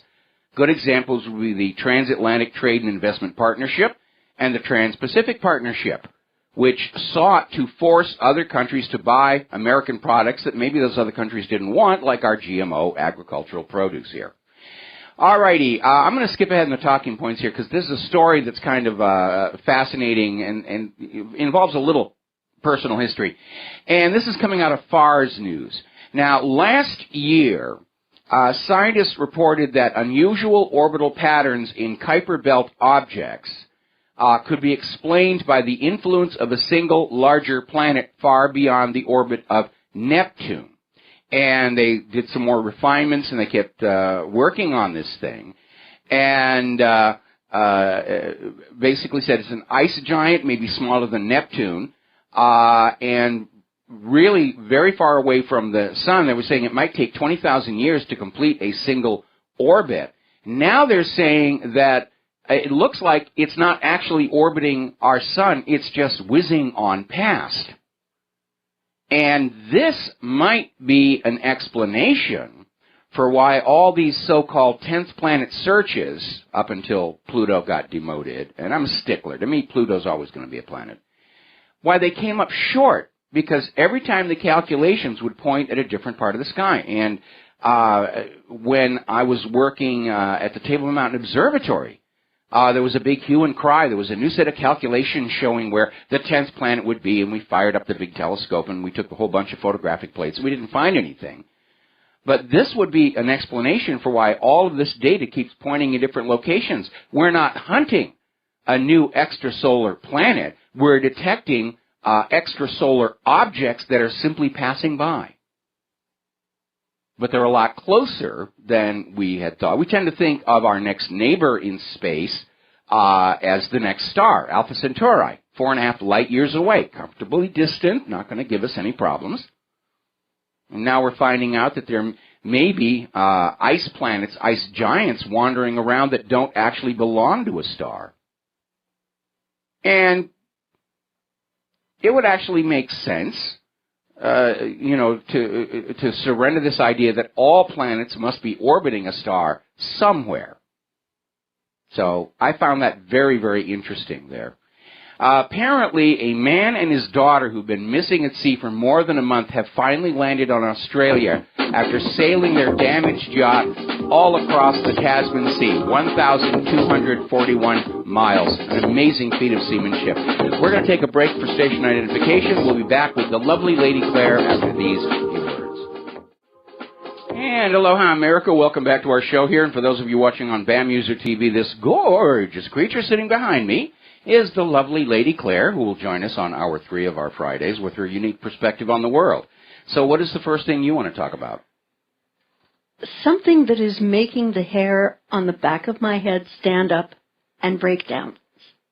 Apparently the head of the D.C. National Guard is to be removed from his post in the middle of inauguration. He's the guy who heads the D.C. National Guard and is integral to overseeing the inauguration, said Friday that he's been ordered removed from command effective January 20th, 12:01 p.m., which is just the moment that Donald Trump is sworn in as president. Well, you're not the only person to notice this. Yeah. I'm looking at this article. This timing is very unusual. It's never happened before. Yeah. And it's causing a firestorm on Twitter, where we have had all of these buttercups and snowflakes and has-been Hollywood celebrities screaming, we're going to have riots after the inauguration. We're going to disrupt things. And it looks like whoever issued this order wants to paralyze the Washington, D.C. National Guard so that they cannot respond effectively to this kind of a situation. Do we know who actually issued this order? Now, that's where it gets interesting, because the order came from the Pentagon, but we don't know from whom. And there is no replacement listed. Hello. Okay, that's very alarming. Yeah. That is very alarming indeed. Yeah, and apparently this guy was well-liked, this General Schwartz, very, very, very good for the Guard. And all I've got to say, Mike, is the timing of this firing doesn't augur well for a smooth transition. No, it doesn't. And like I was commenting to my audience before, this smacks of when Bill Clinton replaced the head of the FBI on the very same day, same moment that Vincent Foster's murdered body was being dumped in Fort Marcy Park. So, yes, I'm a little alarmed about this. Yeah, it's freaking me out. There was a marvelous interview with Dr. Helen Caldicott. And for our readers and listeners who do not know who this woman is, she is a very ardent campaigner against nuclear weapons. She was the founder of Physicians for Social Responsibility, and she was commenting on the fact that SecDef nominee Mattis told the Senate committee on Thursday that NATO must build capability in Eastern Europe to deter Russia's alleged aggression. And this came one day after Secretary of State nominee Rex Tillerson testified that the United States would defend NATO states if Russia was invaded. And what she said was there's little or no evidence that Russia is being aggressive toward the NATO countries. And she said this is a lie that the United States insists on maintaining. And Caldicott pointed out that it was the U.S. and NATO, not Russia, that was building up all of these arms on Russia's border to unprecedented levels in Central and Eastern Europe and really exacerbating tensions in the region. And, I don't know about the timing. I do know that it seems rather odd right before Trump's inauguration that all of this stuff is being pre-positioned on Russia's border. Well, again, I don't think they can wait for Inauguration Day. Yeah. I would not be at all surprised to see something happen this weekend. Yeah. They're going to need a few days to get as far as they can into Belarus, which is part of the Russian Republic, as they can to achieve a point where NATO will say, well, we're not going to pull back. Yeah. And there's going to be, Donald Trump's not going to be able to do anything about it. He'll be hamstrung at that point. Yeah. But they're going to need a few days to do that. I was looking at the territory in Google Earth, a lot of rivers. I think it would be very foolish for our military to be commandeering the highways because then they become single-line bombing targets. So I imagine they have a lot of bridging equipment with them. I mean, we were reporting earlier where there's this entire armed brigade that is on the ground ready to march. They just need an excuse. Either Israel is threatening, or either Russia is threatening Israel over Syria, or they're going to use those T-72 tanks, or something. The only thing they're missing to start this war is a way to make it look like somehow this is Russia's fault. Yeah. Or maybe they're going to do something at the inauguration where they're going to say Russia has bombed our capital city or something horrendous like that, which would be a shame. There's a lot of good museums in Washington, D.C. I've never seen. I'd like to be able to go and look at those someday. And, if you haven't picked up on the article, there was a very interesting interview that Mike put up today with several American and NATO generals who were giving a news conference, and what they said was that the U.S. is ready for war against Russia in Europe. And I say this because we are now being distracted by various U.S. agencies who are investigating the activities of other agencies regarding the investigations of the Clinton email scandal. Just like right before we were misdirected, conditized with all the focus on the terrible death of Chandra Levy, a congressional aide to Gary Condit, right before 9/11, we are now getting Clintonized to distract our attention from a coming war with Russia. And everyone out there, please go pick up a few more things, a few more provisions. If you go to a big box store and have a membership, stuff that is going to store well, food, medication for yourself, the family, the pets, the whole enchilada. And water, lots and lots and lots of water. Yeah. And a reminder, when you go to the market and you buy those big jugs of water, the plastic in those jugs is biodegradable. It will not last. Yeah. You need to actually go on out and buy special bottles to hold your, or tanks or bins or whatever, to hold your water. Right. And keep it safe because the bottles that comes in from the market, they fall apart after just a couple of months. Yeah. All right, I would like to now bop over to Asia and Myanmar. Before you bop over, I want to do a shout-out to our on-air affiliates who are just now rejoining our network, and so bop away. Okay. This was an article out of Global Research, again, something we linked to that I find generally quite sober and well-researched and well thought out. And the question the article asks is the U.S. positioning itself for a military presence in Myanmar? And if you look at a map, Myanmar is very interestingly positioned and does border China on some of its border. And the article asks if the U.S. was using the Rohingya crisis as a pretext. Now, apparently, in terms of backstory, the governments of the U.S. and U.K. have spent decades and millions of dollars creating the political opposition fronts that constitute supports for Myanmar's new and first ever state councillor, Aung San Suu Kyi. This support includes backing Suu Kyi's saffron-clad street fronts who make up a nationwide network of monk alliances and associations. And unfortunately, it is these alliances and associations that have served at the forefront of persecution against Myanmar's Rohingya Muslim minority. Also, for years, this violent persecution has unfolded in what could only be termed a media blackout across North America. How frequently do you hear about Myanmar's at CBS, NBC, Fox, etc.? So far, so far you don't.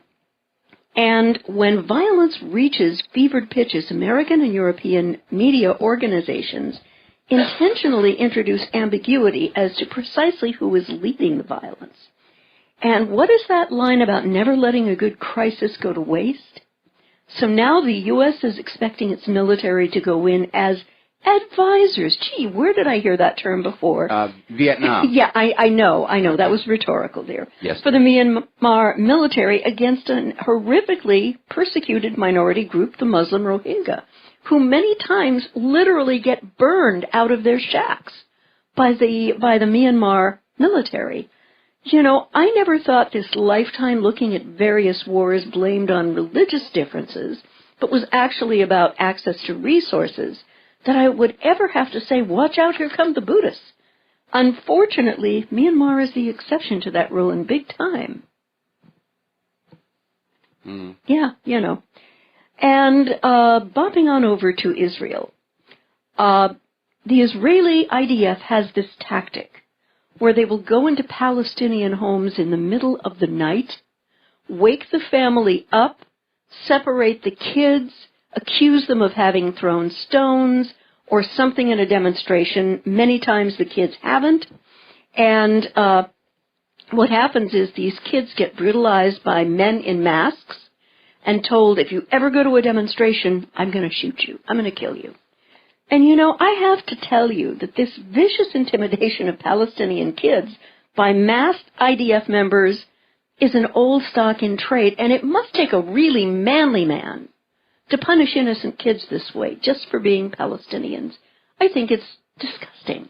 It is disgusting. Yeah. And part of the problem, of course, is that the Israelis are indoctrinated to believe that anybody who is not Jewish isn't really a human being anyway. Yep. So it's not as surprising to see the Israelis treat the Palestinians the way the plantation owners in the antebellum South treated the slaves, who were also considered to not quite be human beings. Yeah. And I think about these kids and the level of psychological pain and trauma that they go through just for being Palestinian kids. Yes. When they really haven't done anything wrong. Well, you should have been born Israeli then. And we also need to take a look at Israel because the Israeli official who plotted to take down British MPs has resigned. Oh, good. The Israeli official who was caught on camera to take down British MPs has resigned from government service. Shai Massoud, a senior political officer at the embassy in London, resigned several days ago and was sent back to Israel. The UK Foreign Office and the Israeli Ministry of Foreign Affairs both said that they regarded the matter as closed. However, the Shadow Foreign Secretary, Emily Thornberry, has called on the Commons Foreign Affairs Committee to conduct an inquiry into the matter, saying it amounted to improper interference in our democratic politics by a foreign state. Boy, is she good at understatement. Massoud was filmed by an undercover reporter from Al Jazeera's television investigation units as he talked about taking down MPs he considered hostile to Israel, including Sir Alan Duncan, the former office minister. And Al Jazeera, good on you for this. But I do have a small caveat to the British House of Lords and House of Commons.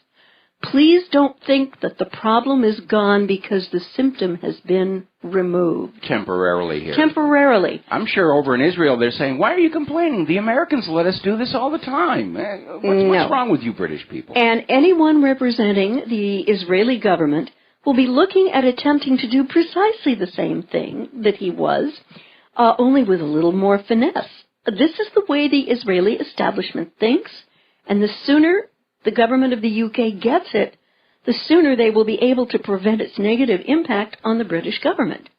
Or, for that matter, the American government, or the Canadian government, or the Austrian government, or the German government, or so forth and so on. Yes. And I'd like to bop over now to Korea, specifically North Korea. Apparently, China and Russia have agreed on more countermeasures against U.S. anti-missile system, and this is reported at Xinhua. China and Russia have agreed to take further unspecified measures in response to a U.S. plan to deploy an anti-missile system in South Korea, state news agency reported today. They will be aimed at safeguarding interests of China and Russia and the strategic balance in the region, yada, yada, yada. And apparently China and Russia held a joint anti-missile drill last May after Washington and Seoul began discussions over installing the U.S. Terminal High Altitude Area Defense System, THAAD, to counter any North Korean threats. Now, THAAD is due to be employed on a South Korean golf course, unsettling Moscow and Beijing, which worry that the system's powerful radar will compromise their security and do nothing to lower tensions on the Korean peninsula. And you're hearing sighs from me and hair-tearing out noises. What the U.S. government right now should be doing is working with China and Russia to get North Korea back to the negotiating table to create a peace treaty which gives North Korea assurances on trade in exchange for them stopping their nuclear weapons program. Mike, that appears to be logical.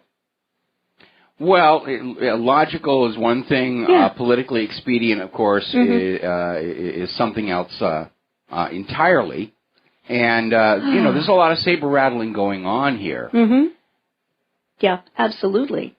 But I wish someone in Foggy Bottom would get the notion, and this is going to be interesting after President Obama dissed China on his visit to China for the G20 in September and accused them of doing bad things in the South China Sea. But somehow China has to be brought back into the process to convince North Korea to come together and so that a peace treaty can be created with the quid pro quo that they'd stop their nuclear weapons program if they got that. Absolutely. Yeah. And again, we're in an area where our government and the corporate media are shouting all of these accusations and allegations without any proof. Yeah. And then they stand there and say, if you are a loyal citizen, you will just believe us. You will not question. You will think what we tell you to think. Nope, you will believe what we tell you to believe. Not anymore. We can't.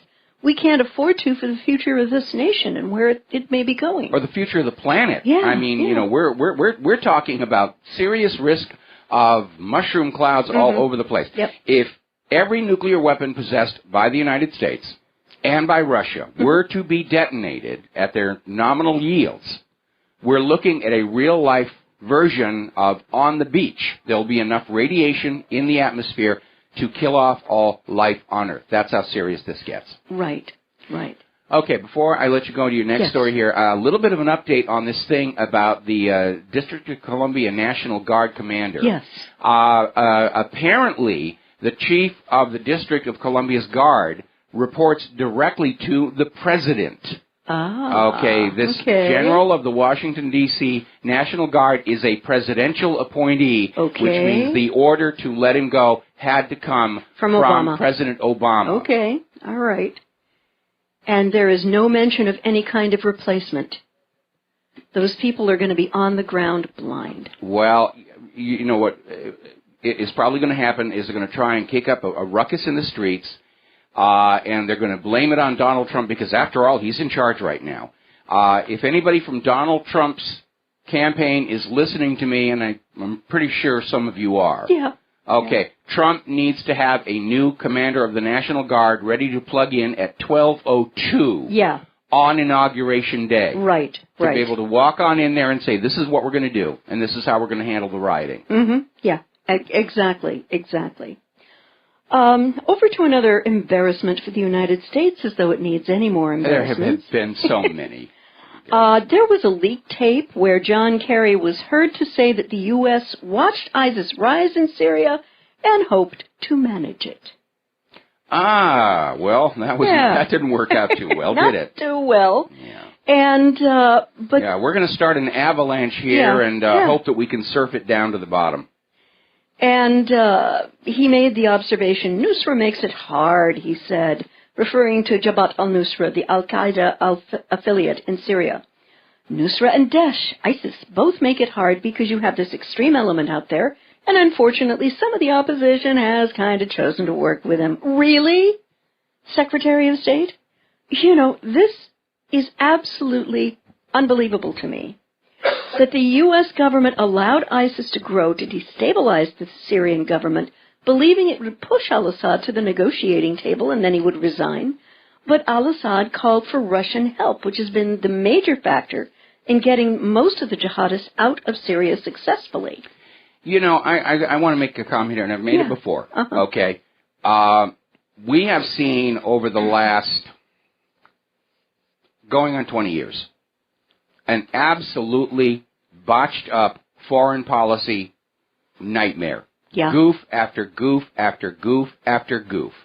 All of it because if anybody is doing an actual careful long-term analysis of the consequences of any of these actions, they're being ignored. We got to take a break for commercials. We'll be right back. Aloha, America. Welcome back to the show here. We're going to grab a couple more phone calls here. James in Tokyo. Ohio gozaimasu. What's on your mind? Ohio gozaimasu, Michael. First, I take exception to the guy who was talking about your sex appeal. I think you have great sex appeal. It's one of the only reasons I listen to you. God bless you. Oh, you smoothie.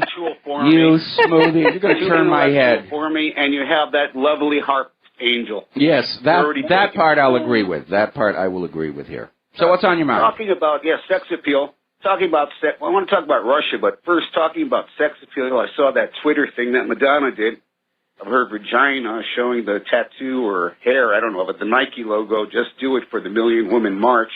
Oh. And I have no problem with anyone. I have no problem with anyone saying whatever they want on Twitter and showing, if they're an adult, pictures of themselves. But what I didn't like about it was the picture looked like someone in their 20s, and that, sir, was fake news. Yeah, that definitely is going to be fake news. I mean, yes, definitely. The funny thing is, many years ago, in fact, when I was working on the Stargate film, the company I was working at was up in this little house in the Hollywood Hills, and we overlooked Madonna's place. And she used to walk around there naked all the time, and back then that was something pleasant to look at. But today, I don't think so. I don't either, and, however, if it wasn't fake news, she might have got my vote. But anyway, Michael, Russia, it really frustrates me, all the stuff going on in Russia. And one of the things that frustrates me most is when a lot of people keep saying Russia was invaded. Russia was invaded. Every news outlet from Bloomberg and everybody. You're talking about Crimea. Crimea was invaded. Crimea, was invaded. And I got in a little tip with some internet hack, Catherine Hughes, and I said, it wasn't invaded. 95% of the people voted for it. And she says, oh, that's because there were people in black masks forcing them to, or they disappeared. And I'm like, not 95% of ethnic Russians they didn't force. Yeah. The UN had different surveys for decades, and they asked the people what they want to do, and they said, yeah, we all like to, and it was always about 95%. You wanted to return to Crimea. To Russia. Yeah. Mm-hmm. Well, again, Russian. She had one point though. She said, "Well, the Russians they forced people into Crimea, and so it was an invasion." And that's the only small point she had, because after World War II, they kicked out a lot of the Crimean Tatars, but I mentioned, this place was ruled by Mongols, and they were kicked out by Romans, who were kicked out by Greeks, and, the whole thing went on and on and on. So, I thought it's very legitimate referendum. Legal under it was legal. It was legal under the United Nations Universal Declaration of Human Rights. Basically, the attitude of the United States of America is, we don't care what the people of Crimea want. We refuse to recognize the vote. Therefore, if they're part of Russia, by default, it's annexation. That's their circuitous logic to get from a free election by the people of Crimea to Russia stole that. And they're staying with the story. And because right now the corporate media is in a panic about hanging on to what little remains of their credibility, you're going to get people like this who are going to say, oh, well, they had people in black, they were threatening them, they were doing this. And the proper response to that every time should be, show me your proof. Show me your proof that Russia had people in black out there threatening to kill the Crimeans. Where's your proof on that? And when they say, well, it was reported by, just say, no, I'm not interested in another report from another corporate media liar. Show me video or photos, and otherwise just shut the heck up. It bugs me, but I remember when Kosovo wanted their independence from Serbia, and Serbia, they didn't approve it, that they can do that. And the U.S. did everything they could militarily to get Kosovo away. And they wanted those Trepka mines to make the They wanted those Trepka. It just bugs me, that's all. Well, it should bug you. I mean, this is supposed to be the 21st century, and we're supposed to have outgrown this idea of walking into other people's countries and bashing their skulls in order to steal their natural resources. But it does seem like we're into a new dark ages where this is now the accepted interaction between nations. Anyway, James, got to let you go. Got to take a break for commercials. More calls when we come on back. And aloha, America. Welcome back to the show here. And courtesy the Washington Post, we're getting a little more clarification on this thing about the commanding general of the Washington, D.C. National Guard. And apparently a part of it is that pro forma presidential appointees, when a new president is coming in, will submit a letter of resignation to basically say, I am going to leave and you can do whatever you want to do. Now, sometimes those letters of resignation are rejected. But in this case, the Trump administration accepted the resignation, and this general plans to retire from the Army at this point anyway. And apparently the Trump transition team has picked out a new commander for the Washington, D.C. National Guard, who is basically taking over just as Donald Trump is sworn in. So the timing is a little upsetting to a lot of people, as is the timing that Trump has ordered all U.S. foreign diplomats to step down from their positions on Inauguration Day. So apparently Trump is definitely trying to establish a big black line between Obama and Trump. And in the context of this revelation, then I'm a little bit less concerned about this. This is more about posturing in politics, although we are still hearing from all those snowflakes and buttercups and has-been celebrities that they're going to go on out there and cause a ruckus. And like I said, we're going to keep an eye on the weather forecast because if the weather continues the way it's going, there's a chance that we could see Washington, D.C. Get hit with a lot of snow, and that would just calm everybody down. We're going to take 2 more phone calls. Then we're going to go back to the Lady Claire. Dennis in Lansing. Aloha. Welcome to the show. What's on your mind? Good evening, Michael and Claire. Good evening to you. I'm a blast from the past. I called a lot 2010, 2011.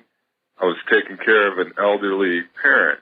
Okay. And I am a fellow music minister, Claire. Oh, okay. Oh, okay. And we had some very nice conversations way back when. Okay. And I suffered a mini stroke and some reversals, and it's been a long journey, but I've been staying in touch with the show, and now I have a phone that has minutes on it. So I can call in. Okay. What I wanted to talk about is in that movie Money as Debt 3, he has quite a few films out. Yes, that he does. Paul Grignon. And his Money as Debt 3 is his latest, hour or so feature. And I was watch it maybe 3 times, and it's finally sinking in. He's talking about self-issued credit based on the value of our labor. That we can actually do this. We could do it through internet exchanges, or you can do it directly. And I personally experienced this recently when a friend of mine for Christmas, he gave me this envelope, and in it was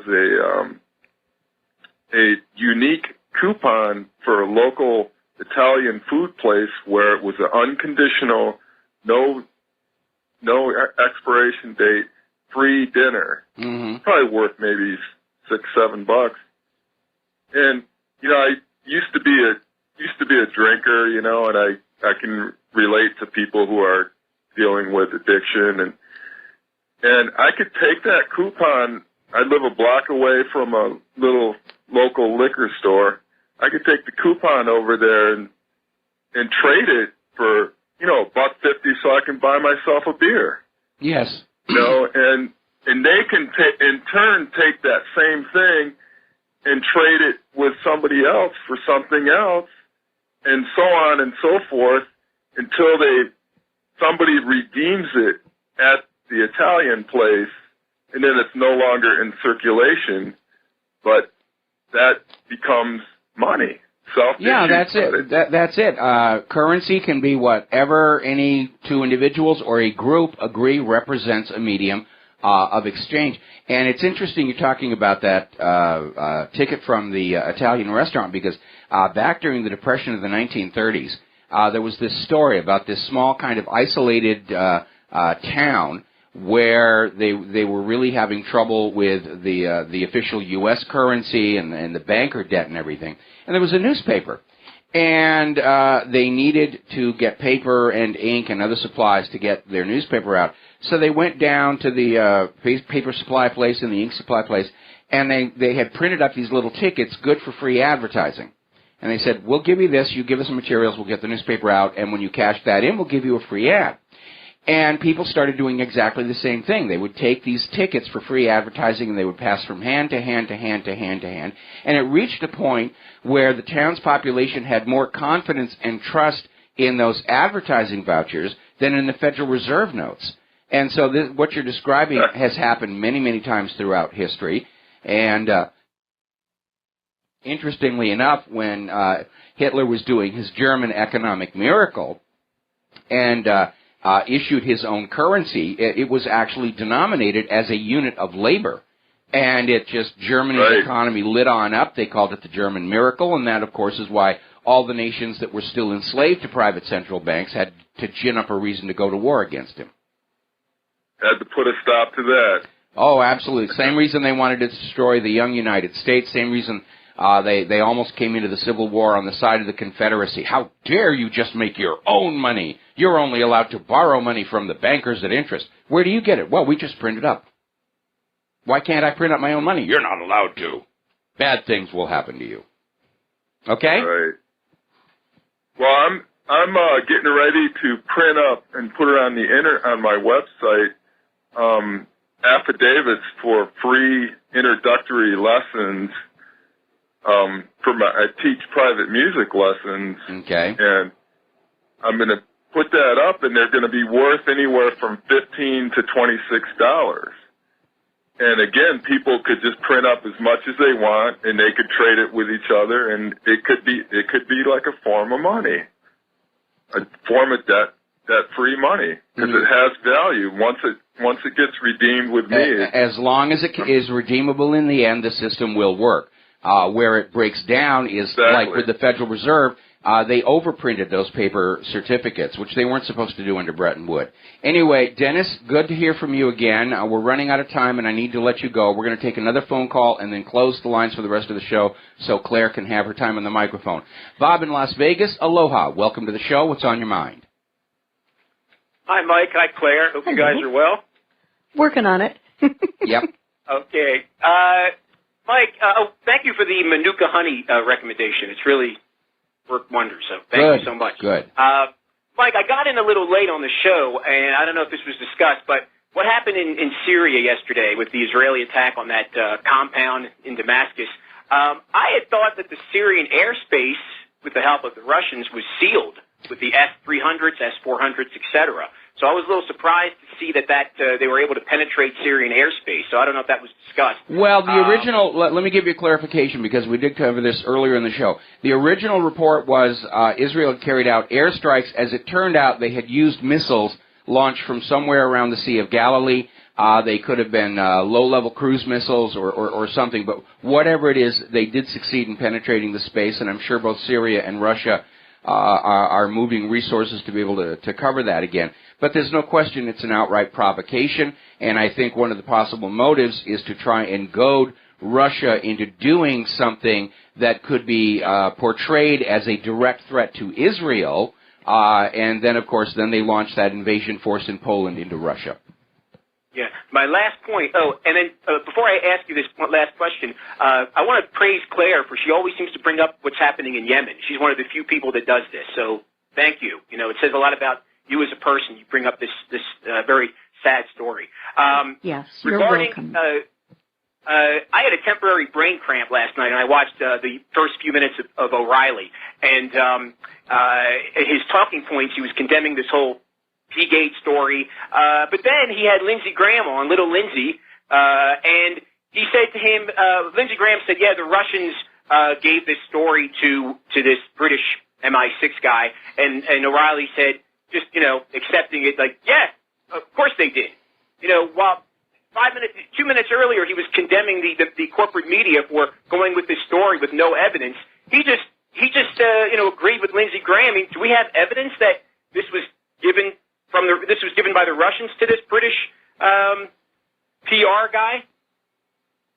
Well, there's no evidence whatsoever, and what's really interesting is this former it's probably still current MI6 agent, Christopher Steele, is now acknowledging he was being paid to produce this dossier, and what's really bizarre about the story is originally he was being paid by a Republican, he won't say who, and then all of a sudden it changed to a Democrat was coming on in and making the payments on the manufacture of this story.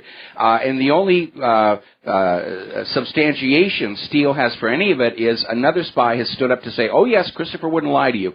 These are spies. It's not exactly the benchmark of moral, ethical, honest people that we're dealing with here. So he could have just made up the story and not gotten it from a Russian, whatever, an FSB guy in Moscow.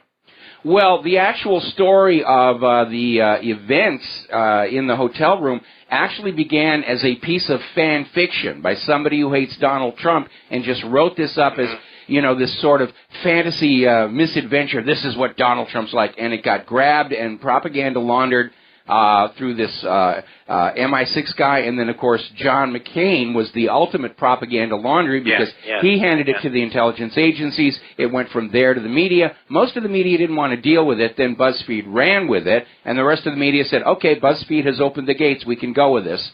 And now they're all hugely humiliated, pointing fingers at each other, and out there screaming, no, we're the real media. You can trust us. We made a mistake, only one. But those people on the Internet, they're all kooks and tinfoil hat wearing wacko conspiracy theorists, and you should never listen to anything that they're saying. They're actually adding curriculum to the public schools in California to teach kids from an early age, you will believe what the government tells you, you will believe what the corporate media tells you, you will not believe anything independent media tells you because they're not approved of by the government.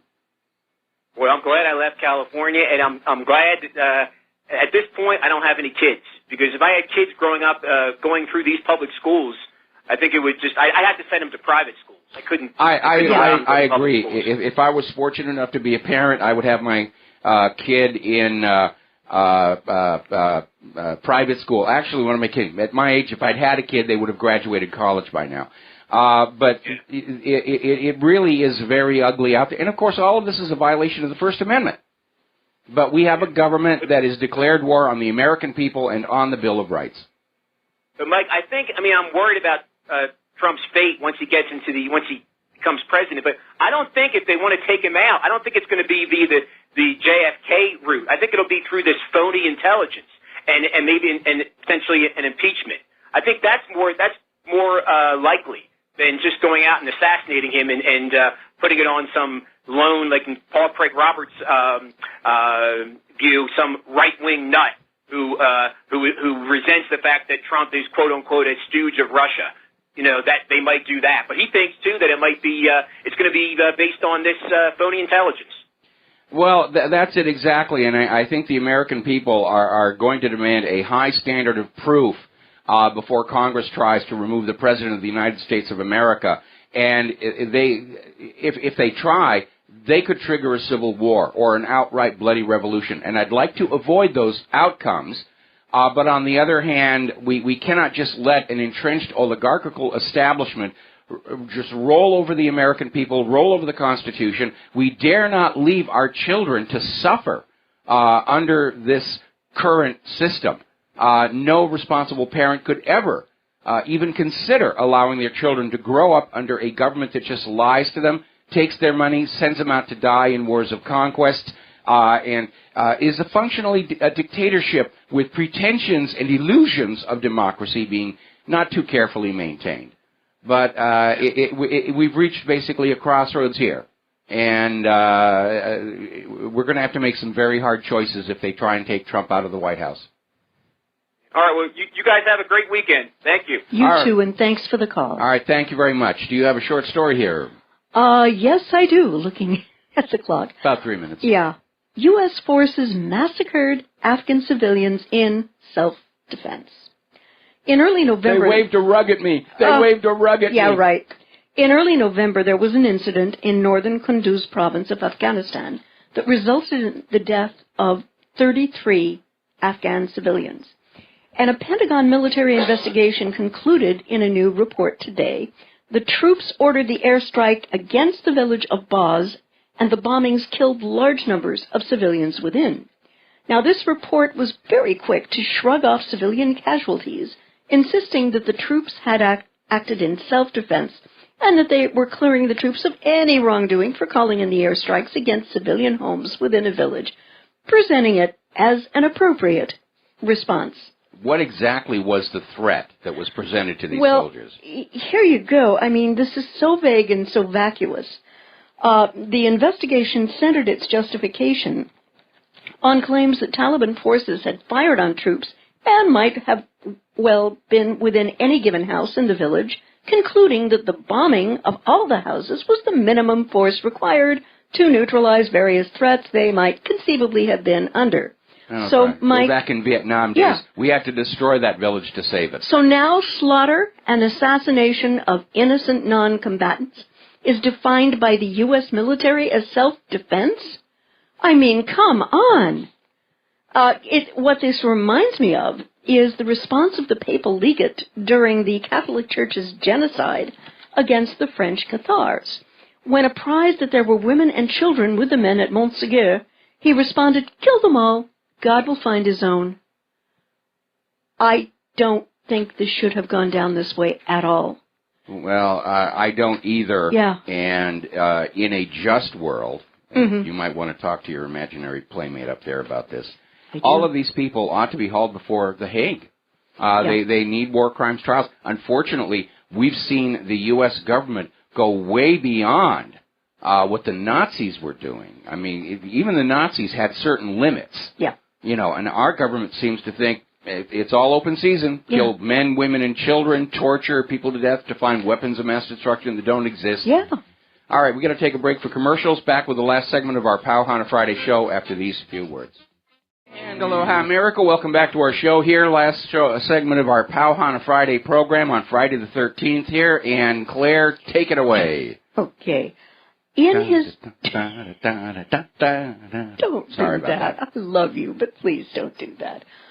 In his testimony to the Senate the other day, Rex Tillerson, who is Trump's pick for Secretary of State, wants to provide Saudi Arabia with more help to bomb Yemen.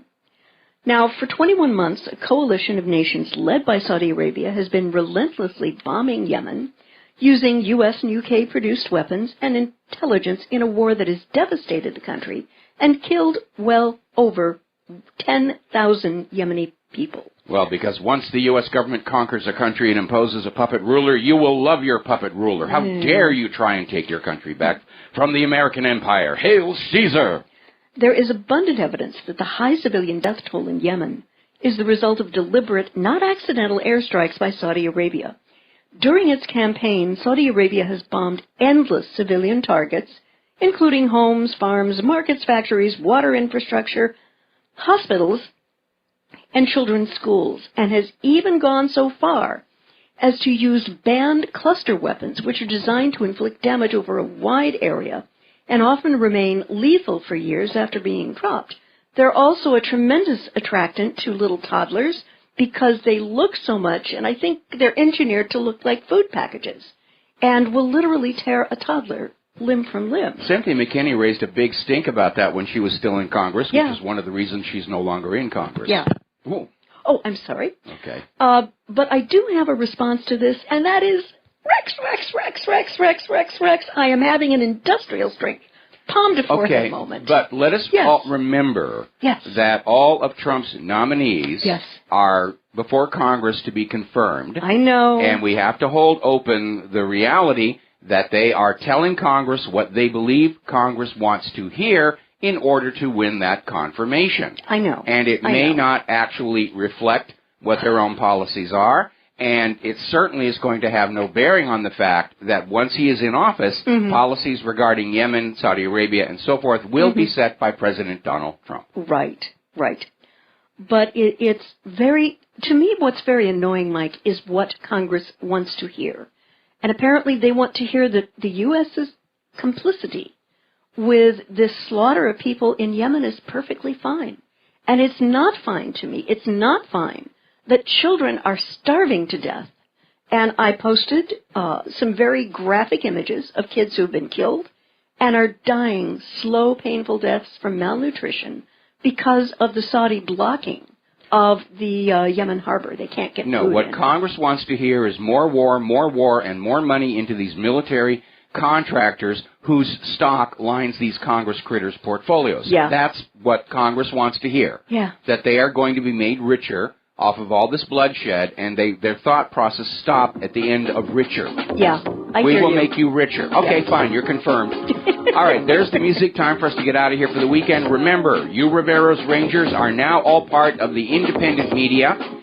Please take what you learn here, share it with everyone you know. Go gentle. Don't trigger those defensive reflexes. We'll be back on Monday on the Republic Broadcasting Network. Have a good weekend. Aloha, America.